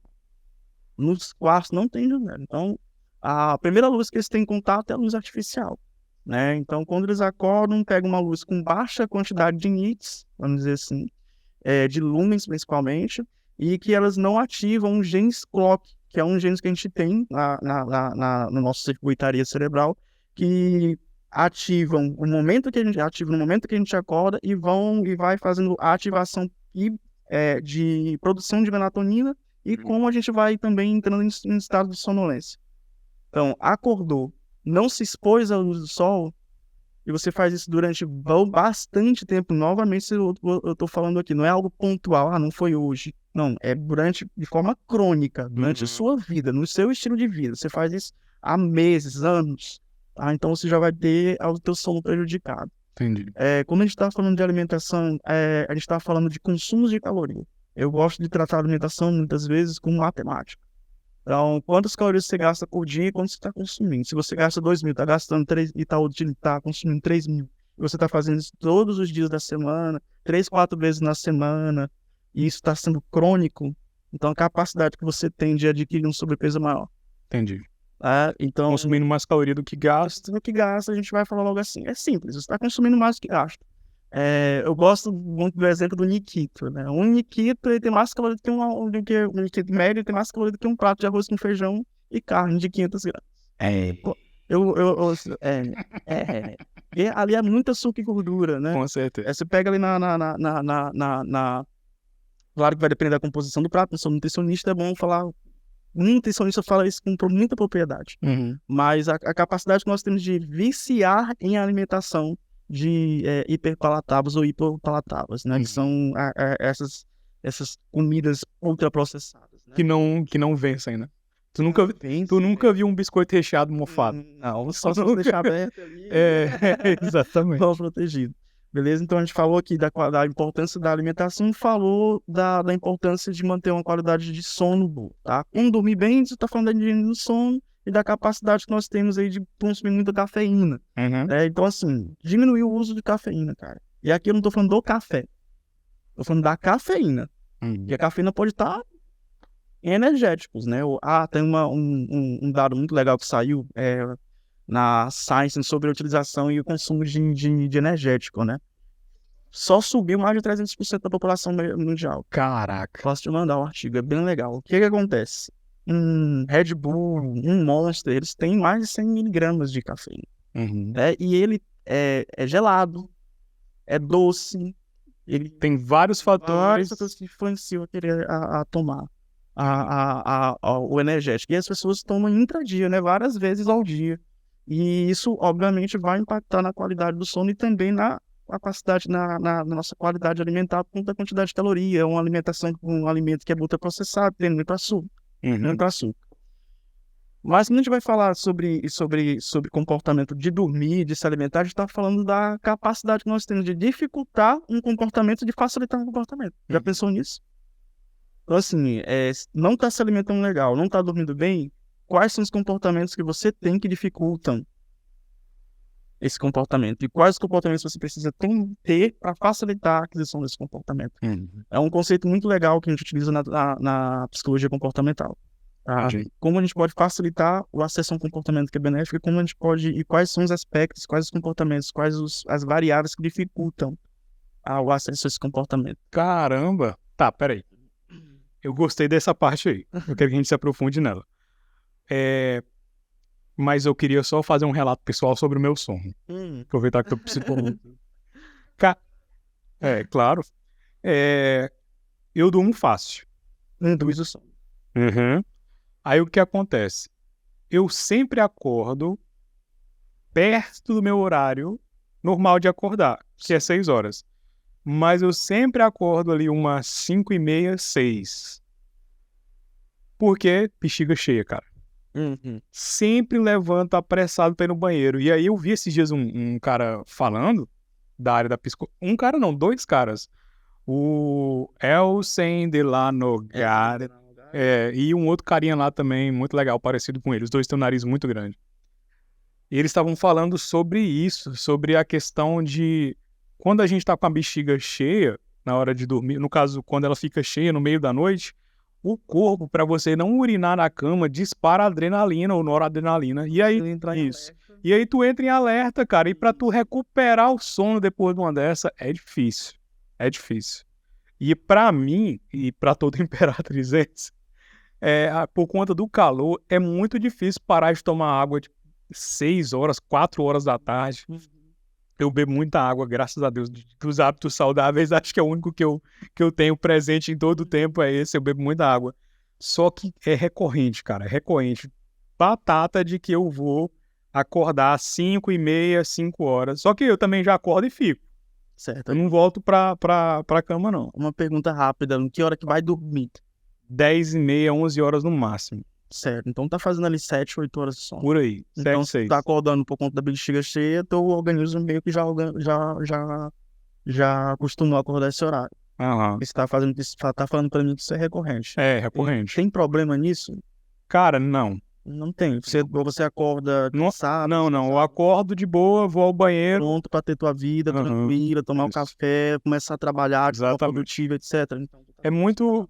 Tem acontecido ultimamente eu acordar cansado, mas é porque a minha rotina ela mudou muito, eu ainda não ajustei. Isso, então a variabilidade do horário de dormir e acordar tá mudando? Tá mudando. Então, eu tô acordando mais 6 e pouco, só que igual que é o lance, eu tô acordando cansado.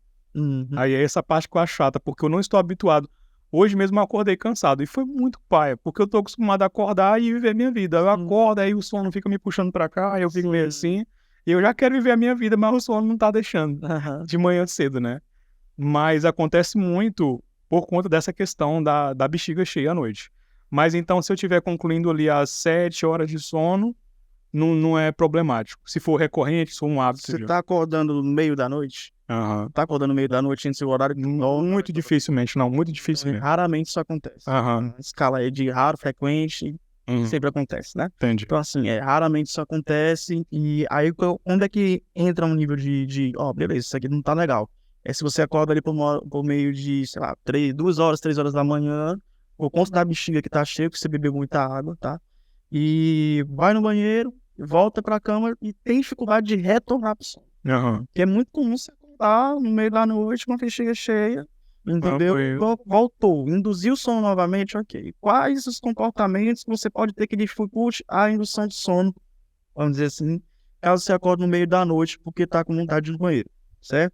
Olhar no celular, ficar mexendo no celular, procurar distrações e não voltar simplesmente a dormir. Distrações / estímulos. Estímulos, né? No Instagram, Netflix, coisas do tipo. Não mexe no celular. Então, eu sou daquele que pessoas que estão com traços de transtornos do sono, vamos dizer assim, de deixar o celular fora do quarto. Deixar, porque você vai precisar do celular enquanto tá dormindo pra quê? Não, mas tem uma ligação urgente pra mexer e tal. Beleza, você é casado, você mexe no celular da sua esposa? Não, então deixa ela apenas no celular dela, que ela não tá com problema pra dormir você. Então deixa o seu longe do seu alcance. Dificulta o acesso ao comportamento, ao estímulo que tá fazendo você ter um comportamento. Beleza, a gente vai entrar nessa parte bem que eu achei muito interessante tu falar sobre isso. Eu só queria que tu aproximasse um pouquinho mais esse microfone de você. Tenta deixar mais ou menos igual eu tô, mais aqui no meio. Beleza. Tô com medo danado de dar um BO nesse áudio. Tá, tranquilo. Isso, vamos lá. Sim. Cara, tá. Como a psicologia pode ajudar a gente, então, a criar... Eu vou tentar falar do jeito que eu entendi aqui, ou de um jeito que fique melhor para nossa audiência. a psicologia consegue me ajudar a criar barreiras para dificultar o comportamento que traz problemas para minha vida e a criar ladeiras de descida, coisas que facilitam o comportamento que, por exemplo, é difícil para vamos tentar trabalhar com a vida prática. É difícil para mim ir para academia. Tipo, eu gosto de me exercitar. Não, cara, eu não tenho credibilidade para falar o que vai ser dito agora. Eu gosto de estar lá praticamente, eu não gosto de ir. Eu não gosto, assim, do rito de tem que ir pra academia. Mas quando eu tô lá, eu me sinto muito bem. Me sinto top. Entendeu? Mas, o que eu poderia pensar, ou se, pelo amor de Deus, eu sei que eu tô te falando isso aqui no improviso. Sim. Tá? Mas, o que eu poderia trabalhar na minha mente, no meu comportamento, acho que essa é a melhor expressão, para que fique mais fácil a minha ida para academia de manhã cedo. Ou em qualquer outro horário, que o problema não é ser de manhã cedo.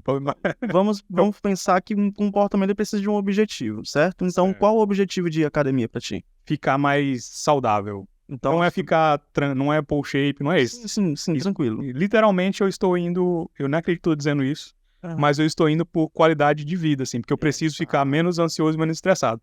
Eu só estou cadastrando o meu cartão de crédito na academia com esse objetivo. Beleza. Minha esposa casou comigo, era mais gordo do que eu sou hoje, então isso não me afeta.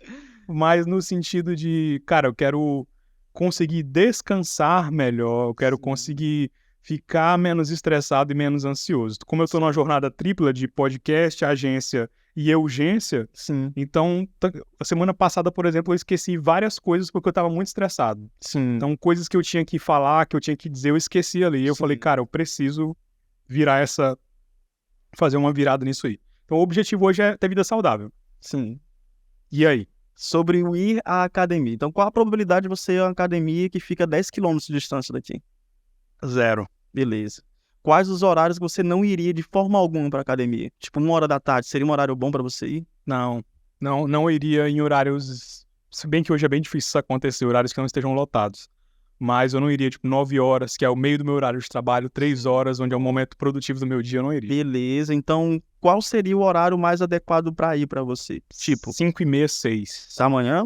Isso significaria que você teria que dormir mais cedo. Porque se você dormir mais tarde, já dificulta você acordar com disposição para ir. Entendi. Tá entendendo? Então, beleza. Adquirir um comportamento e facilitar, ter estratégias para facilitar a aquisição de um comportamento, de um hábito, vamos dizer assim, é muito contextual, né? Então, obviamente, isso tem que ser dito, né? Vai variar de pessoa para pessoa. Porém, existem parâmetros gerais, certo? Se você trabalha num local em que fica muito longe da academia, mais vale você ir de casa para a academia. E não o contrário. Eu vejo muito pessoal fazendo isso. Não, depois do trabalho eu vou para a academia. E a tua volta da academia para casa é o dobro de distância da tua ida da casa para o trabalho. Tá me entendendo? Tô entendendo. Beleza, então já não é a melhor estratégia. A melhor estratégia seria encurtar o caminho. Então, a academia mais próxima da sua casa, em horários que fiquem confluentes com a tua rotina e que sejam produtivos para a tua rotina. Qual é aquele horário que geralmente as pessoas perdem bastante tempo? Pessoas que trabalham 8 horas e tem 2 horas de intervalo. E tem academia em casa? Ou tem academia próximo do trabalho? Ok. Mas se você consegue também sair 1 hora mais cedo para ir para o trabalho, você consegue tomar banho, se arrumar para ir para o trabalho ali na academia, seria possível? Então, assim, são pequenas coisas que a gente não avalia. Quais os comportamentos que eu posso ter que dificultam ir para a academia? Não ter o objetivo claro. Isso, tô indo por ir. Eu vou lá. É batata. Se você tendo o objetivo claro, que é ter qualidade de vida, ter uma maior disponibilidade, maior saúde mental, melhor qualidade de vida física, vamos dizer assim, fazendo essa dicotomia. Se você tem isso claro, já é difícil. Certo, beleza. Outra questão. É possível ir todos os dias, 7 dias na semana? Pô, é possível. Mas é factível fazer isso? Factível não é. Pronto. Então, quais seriam os factíveis dos 7 dias na semana? Segunda a sexta seria factível. Beleza, então tá me dizendo que de 7, 5 dias sim. Sim. Mas qual seria o mínimo do mínimo pra você? 3. Então nós temos uma meta mínima aí. Então falhar, não ir um dia, não ir 2 dias, não ir 3 dias, não ir 4 dias, não é desculpa para não ir mais. Entendi. As pessoas colocam barreiras mentais. Não, eu não fui hoje, vou amanhã também não. Não, eu faltei 3 dias essa semana. Mas a semana não tem 4 dias? Não tem 7 dias? E você faltou 3, falta 4, e tu disse que o mínimo era 3, dá pra ir ainda, é uma meta alcançável. Então, você precisa ter um objetivo, você precisa ter uma quantidade mínima de vezes de frequência dentro de um período de tempo. Então, a gente tá falando de 3 vezes em 7. Então, se você vai, pouco importa, se você vai 3 vezes seguidas ou se você vai 1, 2 não, 1, 2 não, 1, 2 não. O importante é que você tenha isso claro pra você. Ó, eu vou à academia, é possível ir 7 dias? Qual horário que pode ir? Então, não variar o horário que você vai, tá? É interessante também. Então, se você vai sempre pela manhã, evite ir pela manhã num dia, à noite no outro, de tarde, pelo menos no início. Porque isso bagunça a tua rotina e a gente precisa de rotina para estabelecer um hábito. Então, vamos para mais um ponto-chave. Você precisa ter uma rotina para estabelecer um comportamento, para facilitar um comportamento. Então, a gente não dorme de 8 da manhã a 16 da tarde num dia e depois de 10 da noite a 8 da manhã no outro dia. Então, assim, nosso corpo, biologicamente, ele demanda ter rotina.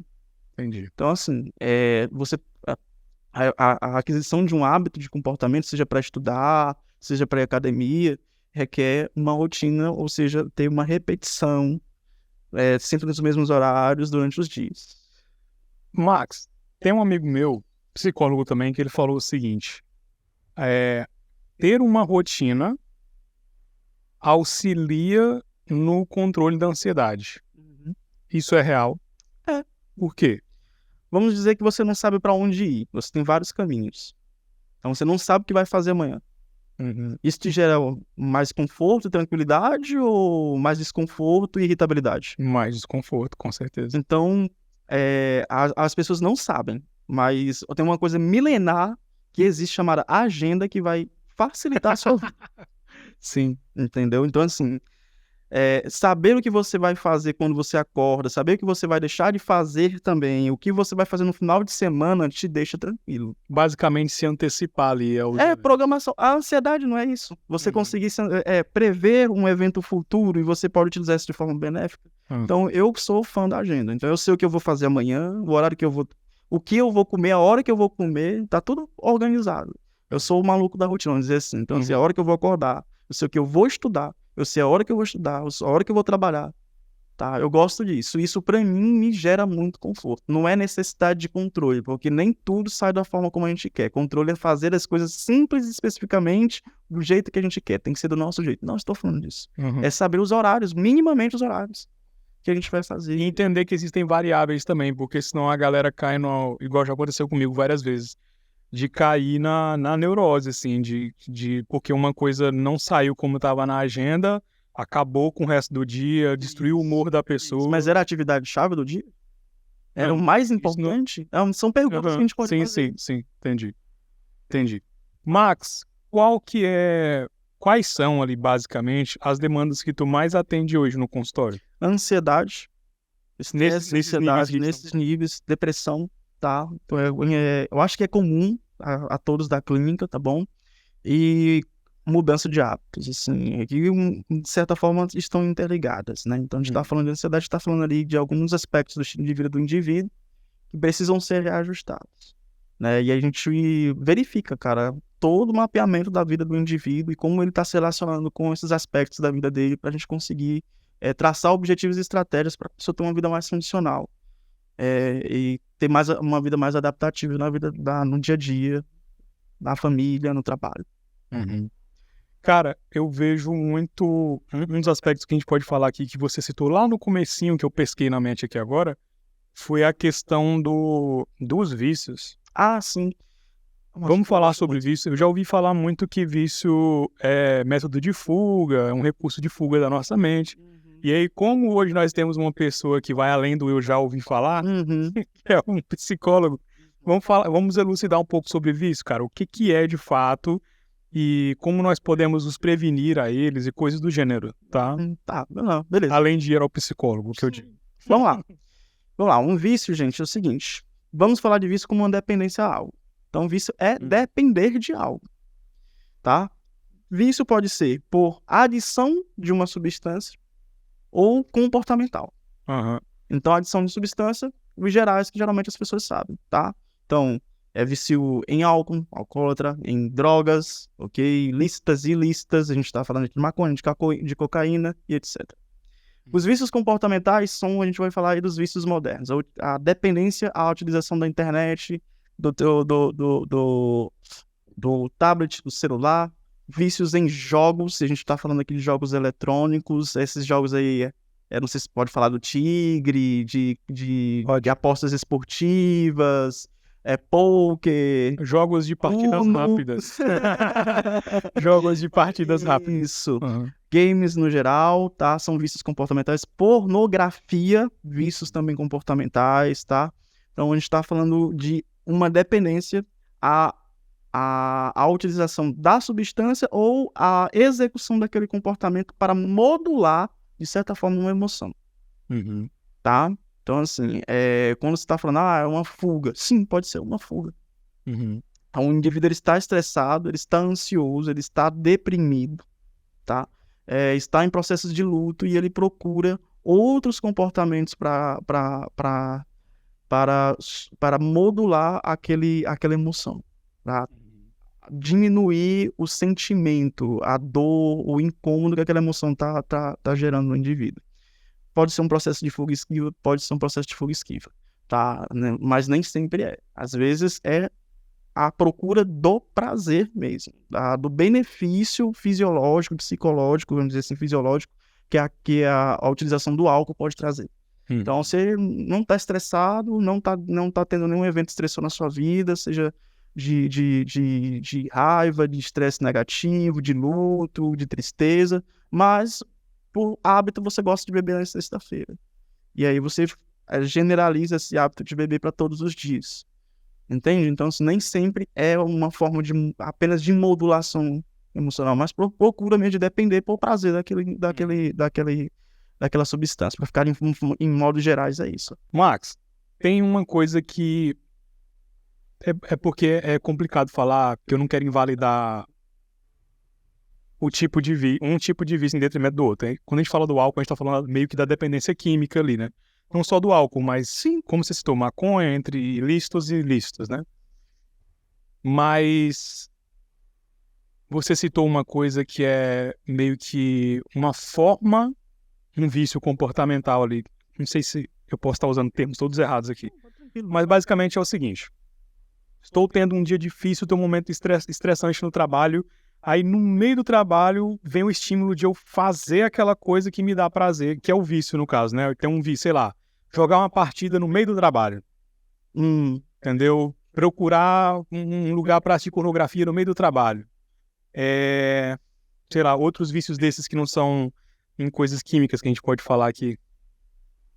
Enfim, esse tipo de é como se o seguinte, cara, o que na rotina do cara não dá, o que ele pode fazer na rotina dele, que dá ou dela, que dê prazer a esse indivíduo para ele e que seja saudável, para que ele dificulte o acesso ao vício ou consiga de fato se livrar dele. Sim, beleza. No caso dos jogos, não ter o jogo instalado no computador do trabalho. Uhum. Pronto, acabou. Se for o caso, até pedir para um colega que coloque algum bloco, algum software de bloqueio mesmo para jogos, tá? E com senha que só ele vai ter acesso, coisa do tipo, que dificulta o comportamento de baixar de novo o jogo e fazer o jogo de novo. Isso serve para tablets, celulares e outras coisas. Ter uma rede de apoio ali no trabalho que te ajude nessas questões, tá? Então isso vai ser generalizado para casa também. Então se você percebe que você está dependendo de estar jogando Free Fire o tempo todo, existem programas que bloqueiam a instalação de outros programas de jogos, né? E aí você pode ter uma rede de apoio, um amigo, um colega de trabalho para te ajudar a instalar e, enfim, dificultar também o acesso, a burlar esse sistema, essa estratégia, tá bom? Atua, assim, é uma forma de dificultar, beleza? Sobre a questão a pergunta no final, me perdi. O que ele pode fazer pra sentir prazer na rotina dele. Ah, sim, beleza. E, né? Porque se na hora que ele tem um momento tenso ali, estressou, Sim, sim. se ele tem um estressor no meio E ele do modula a dia, emoção com isso, então ele pode. Será que ele pode modular com outra coisa que é funcional para ele? exato. Sim, sim. Na verdade, é o melhor caminho aqui. Uhum. É o melhor caminho aqui, nós vamos dizer assim. Só que isso é muito individualizado. Então, não é que seria uma estratégia de tentativa e erro, mas rastrear quais são as atividades que podem ser concorrente da atividade que ele é dependente. Entendi. Aí a gente também já entra num outro esquema, porque às vezes, na minha percepção, tá? O cara pode ter tido uma criação, pode ter sido criado num ambiente familiar onde ele ou teve que trabalhar desde cedo, ou teve vários outros fatores em que o cara nunca descobriu uma coisa que dê prazer a ele, além daqueles vícios. Sabe o Então, que é? pode falar. Desculpa, geralmente são comportamentos que ele já faz. Por exemplo, vamos pensar num músico, né? Ele nasceu numa família de música, sempre tocou na igreja e tocava de forma esporádica na igreja. Né? Guitarra, bateria, enfim. E aí ele viciou em jogos, certo? E esse mesmo comportamento, o que a gente tá tendo? A gente tem dois comportamentos que geram prazer pra pessoa. Ele gosta de tocar um instrumento e gosta de jogar. Só que o de jogar tá muito mais potente, muito mais presente na vida dele do que o de tocar. Será que não teria como diminuir a frequência de um e aumentar do outro? Nem sempre é algo novo, é algo que já acontece. Entendi. Então, assim, aquele que desenha, aquele que toca, entende? Assim, é reforçar mesmo outros comportamentos que já geram prazer na vida do indivíduo. Entendi. Então, assim, pra não estar falando de paciente, mas ocorreu coisa parecida. Então, assim, ele tocava muito bem o instrumento, mas tinha algumas partituras e alguns, como é que o pessoal da guitarra fala? Solos que ele queria aprender. Então, o objetivo seria ele aprender em determinado tempo. Para isso, ele teve que aumentar a quantidade de horas praticando. E deu muito certo. Deu muito certo para ele. Ou seja, ele diminuiu, porque nós temos um tempo limitado. Diminuiu o tempo de ou não foi deixar de jogar. Foi diminuir o tempo com a ajuda de uma rede de apoio, ok? Que ajudava ele a diminuir, dificultar o comportamento e facilitar outro no qual ele conseguisse demandar mais tempo. Entendi. Funcionou demais. Gostou do exemplo? Acho que um exemplo real mesmo, muito, muito bacana. Sim, com toda certeza. Acho que ficou bem claro. Max, passando um pouquinho da figura de profissional e botando um pezinho no pessoal. Tem uma frase que eu sempre vejo você falar, que você já disse ela muitas vezes aqui em casa, inclusive, muitas vezes aqui em casa, porque o Max também é meu amigo, já me visitou e piriri pororó. Inclusive, estava na minha festa de aniversário do ano passado. Sim. Inclusive, quando esse programa vai sair na sexta. Sexta-feira eu faço mais um ano de vida. Aí, o que acontece? Você fala muito sobre ninguém... Vamos lá, vou tentar lembrar. É como se ninguém se arrepende de trabalhar duro. Sobre a questão do esforço que você tem na sua vida pessoal. Eu queria que a gente falasse um pouco mais sobre isso. Não sobre o Max necessariamente, mas sobre o porquê que o Max fala tanto disso. Assim, na psicologia, quais são os efeitos ali do trabalho duro para o indivíduo?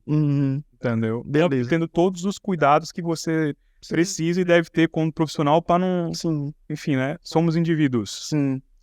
Sim, uma opinião pessoal, né? Então, assim, ninguém vai se arrepender de trabalhar duro, porque o trabalho ele devolve. O trabalho ele devolve, né? Então, assim, eu acredito muito nisso. Então, o esforço ele é recompensado a longo prazo. Ou seja, eu acredito no trabalho e no esforço de longo prazo. Eu não acredito em nada de curto prazo, cara. Assim, pode ser uma limitação minha, né? Então, não, mas eu fiz isso aqui, teve resultado imediato. Eu tenho dificuldade com isso. Eu realmente tenho dificuldade. Então, quando eu comecei a estudar, para você ser um bom psicólogo, você precisa de 5 anos de formação e de horas e horas extra-sala para ser um bom psicólogo. Para ser um bom advogado, para ser um bom médico, para ser um bom alguma coisa. Ou seja, é o esforço. Porque ninguém vai se arrepender de se esforçar em nada, velho. Porque dá resultado. Dá resultado. Eu consigo ver isso na minha vida e na vida das pessoas que eu amo que fazem isso. O que eu vejo infelizmente, muitas pessoas procurando atalhos.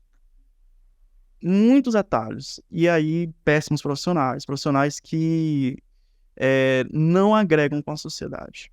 Então, assim, uma frase que eu gosto muito, inclusive do Jordan Peterson, é que quando nós não somos a melhor versão que nós podemos ser, todos nós perdemos. E isso envolve esforço. Caramba.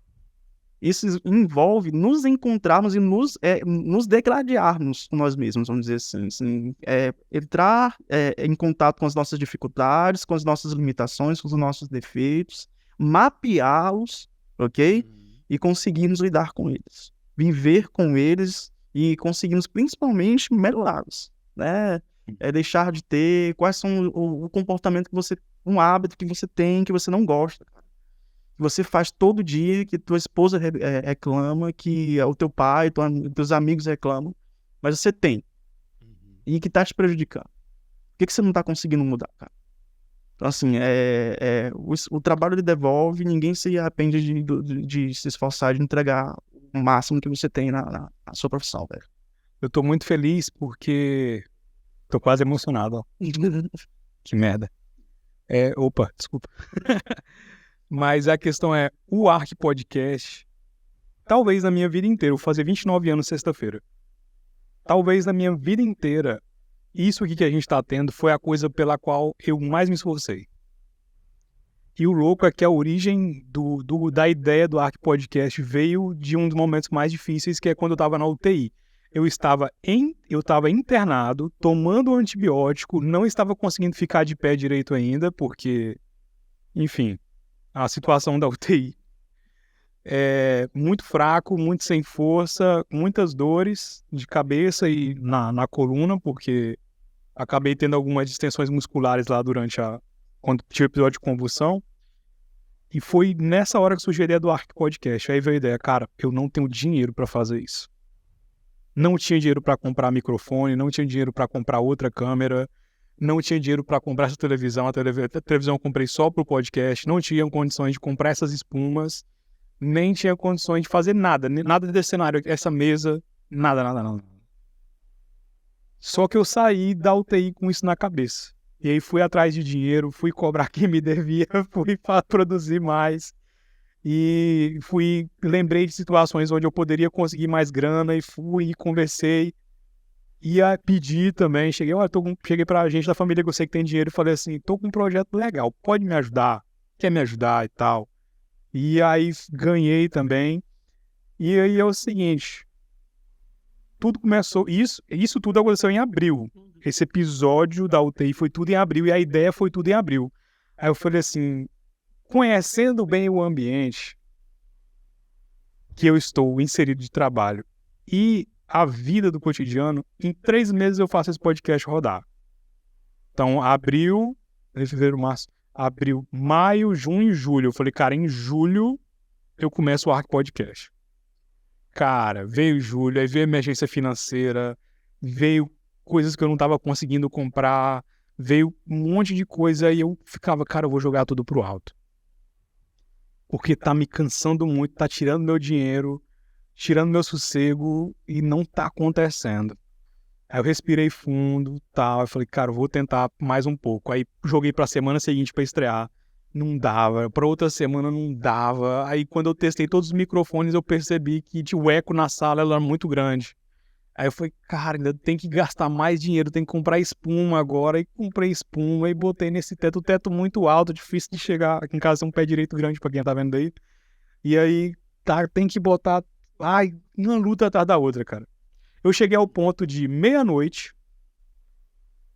eu e um amigo meu, a gente pegar essa mesa e arrastar ela pra todo lado dessa sala, uma escada em cima da mesa pra conseguir colocar as espumas no teto.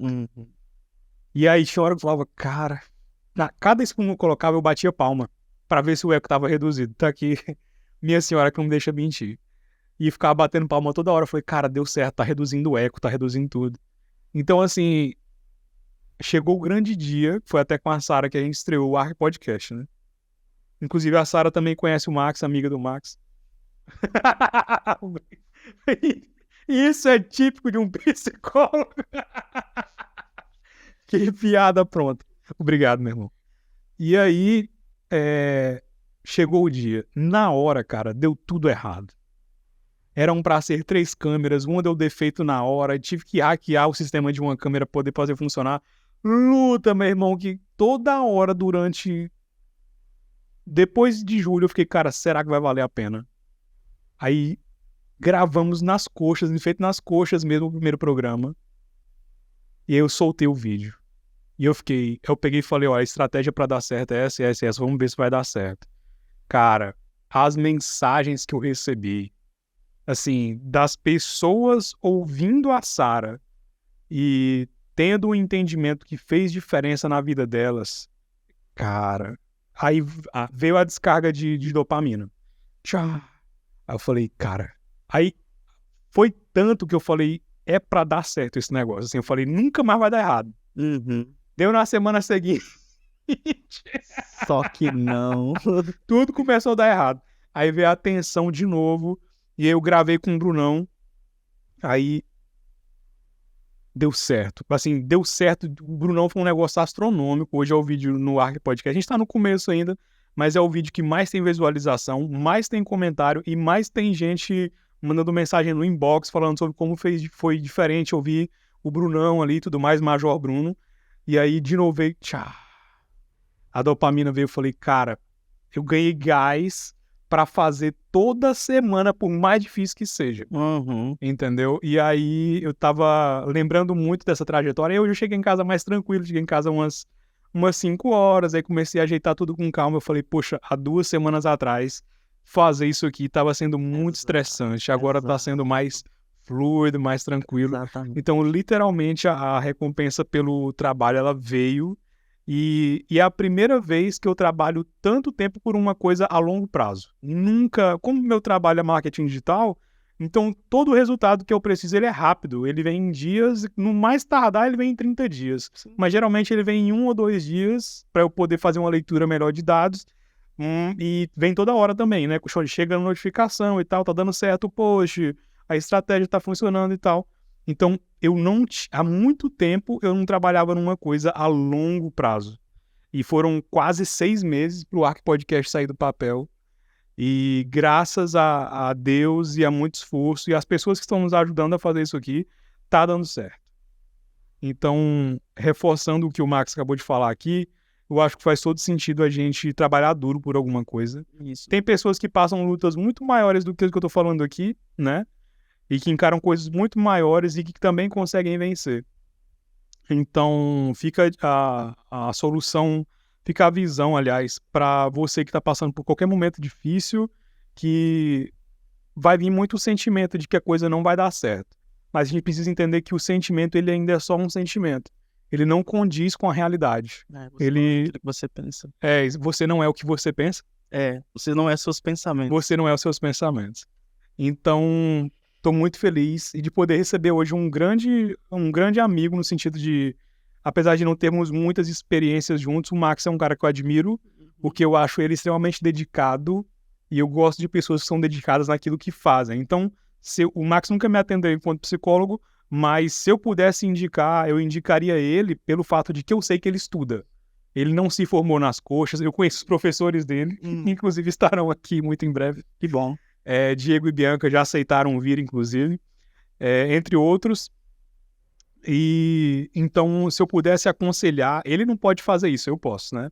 Se eu pudesse aconselhar alguém a procurar o Max enquanto psicólogo, porque ele é um cara extremamente dedicado. Então, ele está estudando, ele tem conhecimento científico, ele dificilmente faltou alguma aula, eu tenho quase certeza disso. Faltou muita aula. Quase nada. Mas ele é um cara, por ser dedicado, é que eu estou falando isso aqui dele, e por admirá-lo é que eu considero uma pessoa para estar aqui comunicando a quantidade de informações que nós trouxemos no Ark Podcast. E hoje eu acho que foi o programa que eu mais falei, sem sombra de dúvida. Hoje foi o programa que eu eu sou quase o meu próprio host aqui. Mas é porque tinha muito assunto que eu queria falar hoje, foi legal. E não que eu não queira falar dos outros, tá? Justificando aqui, não que eu não queira falar dos outros. Mas tinha muito... Dava para trocar bastante aqui. Max, vamos encerrar com... Poxa, eu não quero ir muito pro pessoal, acho que dá para ficar no profissional. Cara, fica à vontade, assim. Se você pudesse dar um conselho para para nossa geração, Sim. né? Para mim e para a sua, que terão filhos e tudo mais, que ainda terão filhos, né? Nos anos 90. Por de 90? Sou 90. 94. Aí, mesma coisa. Também. Que conselho você daria para nossa geração? E depois eu queria que você indicasse um convidado. Sim, legal. Para aqui pro Arc Podcast, tá bom? Tranquilo. Vamos lá. Isso é um conselho que é um mantra pra mim, né? Então, é um conselho que eu me dou, então vale dar pra todo mundo, certo? Busque sempre o que é significativo. Tenha claro por quem e por que você faz o que faz. Tudo bem. Então, entendam o que é significativo pra vocês. Muita gente não sabe o que é significativo pra elas mesmas. Por quem vocês fazem, por quem vocês se esforçam, por quem vocês se doam. E o porquê disso. Essas perguntas, sejam as respostas dessas perguntas, tá? Eu acho que quando a gente tem isso claro, todo esforço, todo drama, toda dificuldade, ela faz sentido, tá? Então, busquem sempre o que é significativo pra vocês, beleza? Ok. E um convidado pra gente trazer aqui no Arc Podcast? Um convidado... Pode falar mais de um, porque a lista para em você. Normalmente eu tenho uma semana adiantado o convidado. Se o Diego e a Bianca já vêm, né? Nem ia de primeiro saber que você ia indicar. Então eu sempre penso no Paulo. Eu acho que o Paulo ele tem um repertório como pessoa. Paulo César Morales. Como pessoa. Conheci ele de vista. E como psicólogo incrível. Incrível mesmo. E o Judson. O Judson sou muito suspeito de falar. Tá? É um dos caras que eu admiro bastante pelo esforço, pela capacidade que ele tem também como profissional. Eu acho que, obviamente, eu vou estar indicando professores e psicólogos, né? Então, estão no meu meio ali, então eu acabo meio acadêmico, no meio de profissão, a gente troca muita figurinha. Eu acho que essas duas pessoas aí, tem outras pessoas também. Cara. Com certeza. Alguém, não que eu esteja nada contra, é porque virão muitos psicólogos aqui nessa mesa. É muito provável, cara. Então, eu tenho uma rede de psicólogos, todo mundo acha que eu ando procurando psicólogo ao atacado, assim, mas, querendo ou não, foi criada uma rede de pessoas que eu conheci um psicólogo, começou na Sara. Aí pela Sara eu conheci o Diego e a Bianca, aí também tem o Dudu, que é um amigo meu, que é pastor e psicólogo. Mas é uma questão de geração, por exemplo, tá fazendo 29 e tem uma relação aí com pessoas entre 20 e 30 anos. E a psicologia surgiu aqui em Imperatriz nos últimos 6 anos. Entendi. Então, se pessoas que não tinham profissões escolheram uma profissão que não estava disponível para cá e começou, né? Isso são correlações, né? Aumenta a probabilidade das pessoas terem amigos psicólogos. Muito bom. E aí, ainda tem o Judson. O Judson eu quero trazer aqui também, mas é só pra falar de anime e psicologia. Velho, aí não tem igual. Cara, o TCC do Judson, pra você que acompanha animes e não acompanha psicologia e vice-versa, o TCC do Judson foi uma análise, vamos lá, do processo de superação do luto, se é que a gente pode dizer assim, ou de vivência do luto, do personagem Hatake Kakashi de Naruto. Isso, ele fez uma análise utilizando os princípios da Kubler-Ross, que são estágios de luto que ela propõe, tá? Que são vários autores sobre luto. A Kubler-Ross é uma das mais conhecidas. E ele conseguiu fazer a análise do processo de luto. Então ele fez a leitura de todos como se isso fosse difícil para ele. De todos os mangás e assistiu todos os animes, né? Todos os episódios, né? Porque tem diferença de mangá para anime. Antes que você seja hateado. E em que o Kakashi esteve e tudo mais, para conseguir fazer essa análise. O TCC ficou muito bacana porque ele conseguiu, além de identificar, conseguiu verificar como isso ocorre na vida de um personagem que é muito conhecido, principalmente se a gente for falar da nossa geração, que teve muito contato com o anime. Isso facilita a identificação do conteúdo. Então, todos nós aí passamos por lutos durante a vida, porque é o ciclo de vida básico. E ele linkou com um personagem muito bacana que eu acho que o pessoal dos anos 90 pra cá conhece. Isso aí. Pessoal, Max, muito obrigado, cara, por você estar aqui. Estou muito feliz de receber. Hoje é o programa onde eu estou mais bonito, porque estou mais nítido. Minha autoestima não é tão... Cara, preciso de ajuda. Minha autoestima não é tão trabalhada assim, mas eu estou mais nítido hoje. Estamos mais claros, eu tirei o fundo escuro daqui, ficou melhor assim mesmo. O Max também tá bem melhor, bem mais do que os outros convidados tiveram aqui. Essa câmera central aqui também tá bem melhor. Então, o Arc Podcast está crescendo e você pode nos ajudar a melhorar isso aqui. Tá passando aí agora o QR Code para você enviar um Pix de qualquer valor, meu querido. Você quer enviar, pode enviar aqui que a gente recebe de coração. Tem feito uma diferença quando o pessoal manda.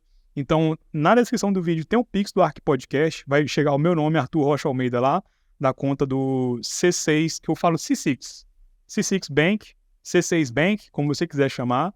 Tem o QR Code passando na tela e também tem o Pix aí na descrição, tá? Não se esqueça de se inscrever no nosso canal, de ativar o sininho para poder receber as notificações. Deixa o seu comentário. Se você não segue lá no Instagram, procura lá, Ark Podcast. Vai aparecer lá, por enquanto, só está aparecendo os banners dos convidados. Mas muito em breve, quando eu conseguir um tempo na minha rotina, eu vou fazer os cortes e começar a soltar no Instagram para a gente poder fazer as chamadas aqui para o YouTube, tá bom? Graças à inteligência artificial, eu descobri uma IA online que faz os cortes sozinho. Tá do brincando, vídeo. cara. Tô te falando. Não, oxe, eu testei o negócio. É ruim, hein? Tu quer um marido mais estressado? Pronto, ganhei. Então vamos começar a soltar os cortes muito em breve, tá bom? Pessoal, muito obrigado pela audiência de vocês. Cada compartilhamento que você coloca esse vídeo aqui é importante.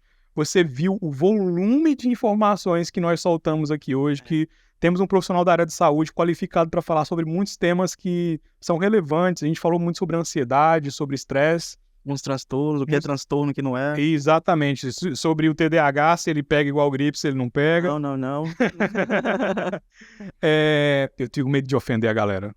É porque assim, tem o pessoal que realmente sofre com TDAH. a questão também do pessoal que não era diagnosticado enquanto criança e foi diagnosticado enquanto adulto, que teve todos os traços, né? Exatamente. Mas a porcentagem não é tão grande como a gente tá vendo assim, não, tá? Se você se sentiu ofendido com o que eu falei, me desculpa, tá bom? Não foi essa a intenção. Mas é isso, nos vemos na semana que vem. Vamos tentar soltar um episódio toda sexta-feira. Podcast, Ark Podcast número 5, com o Max Lima aqui. E obrigado pela sua audiência, pela sua paciência, porque nós falamos muito. E tchau.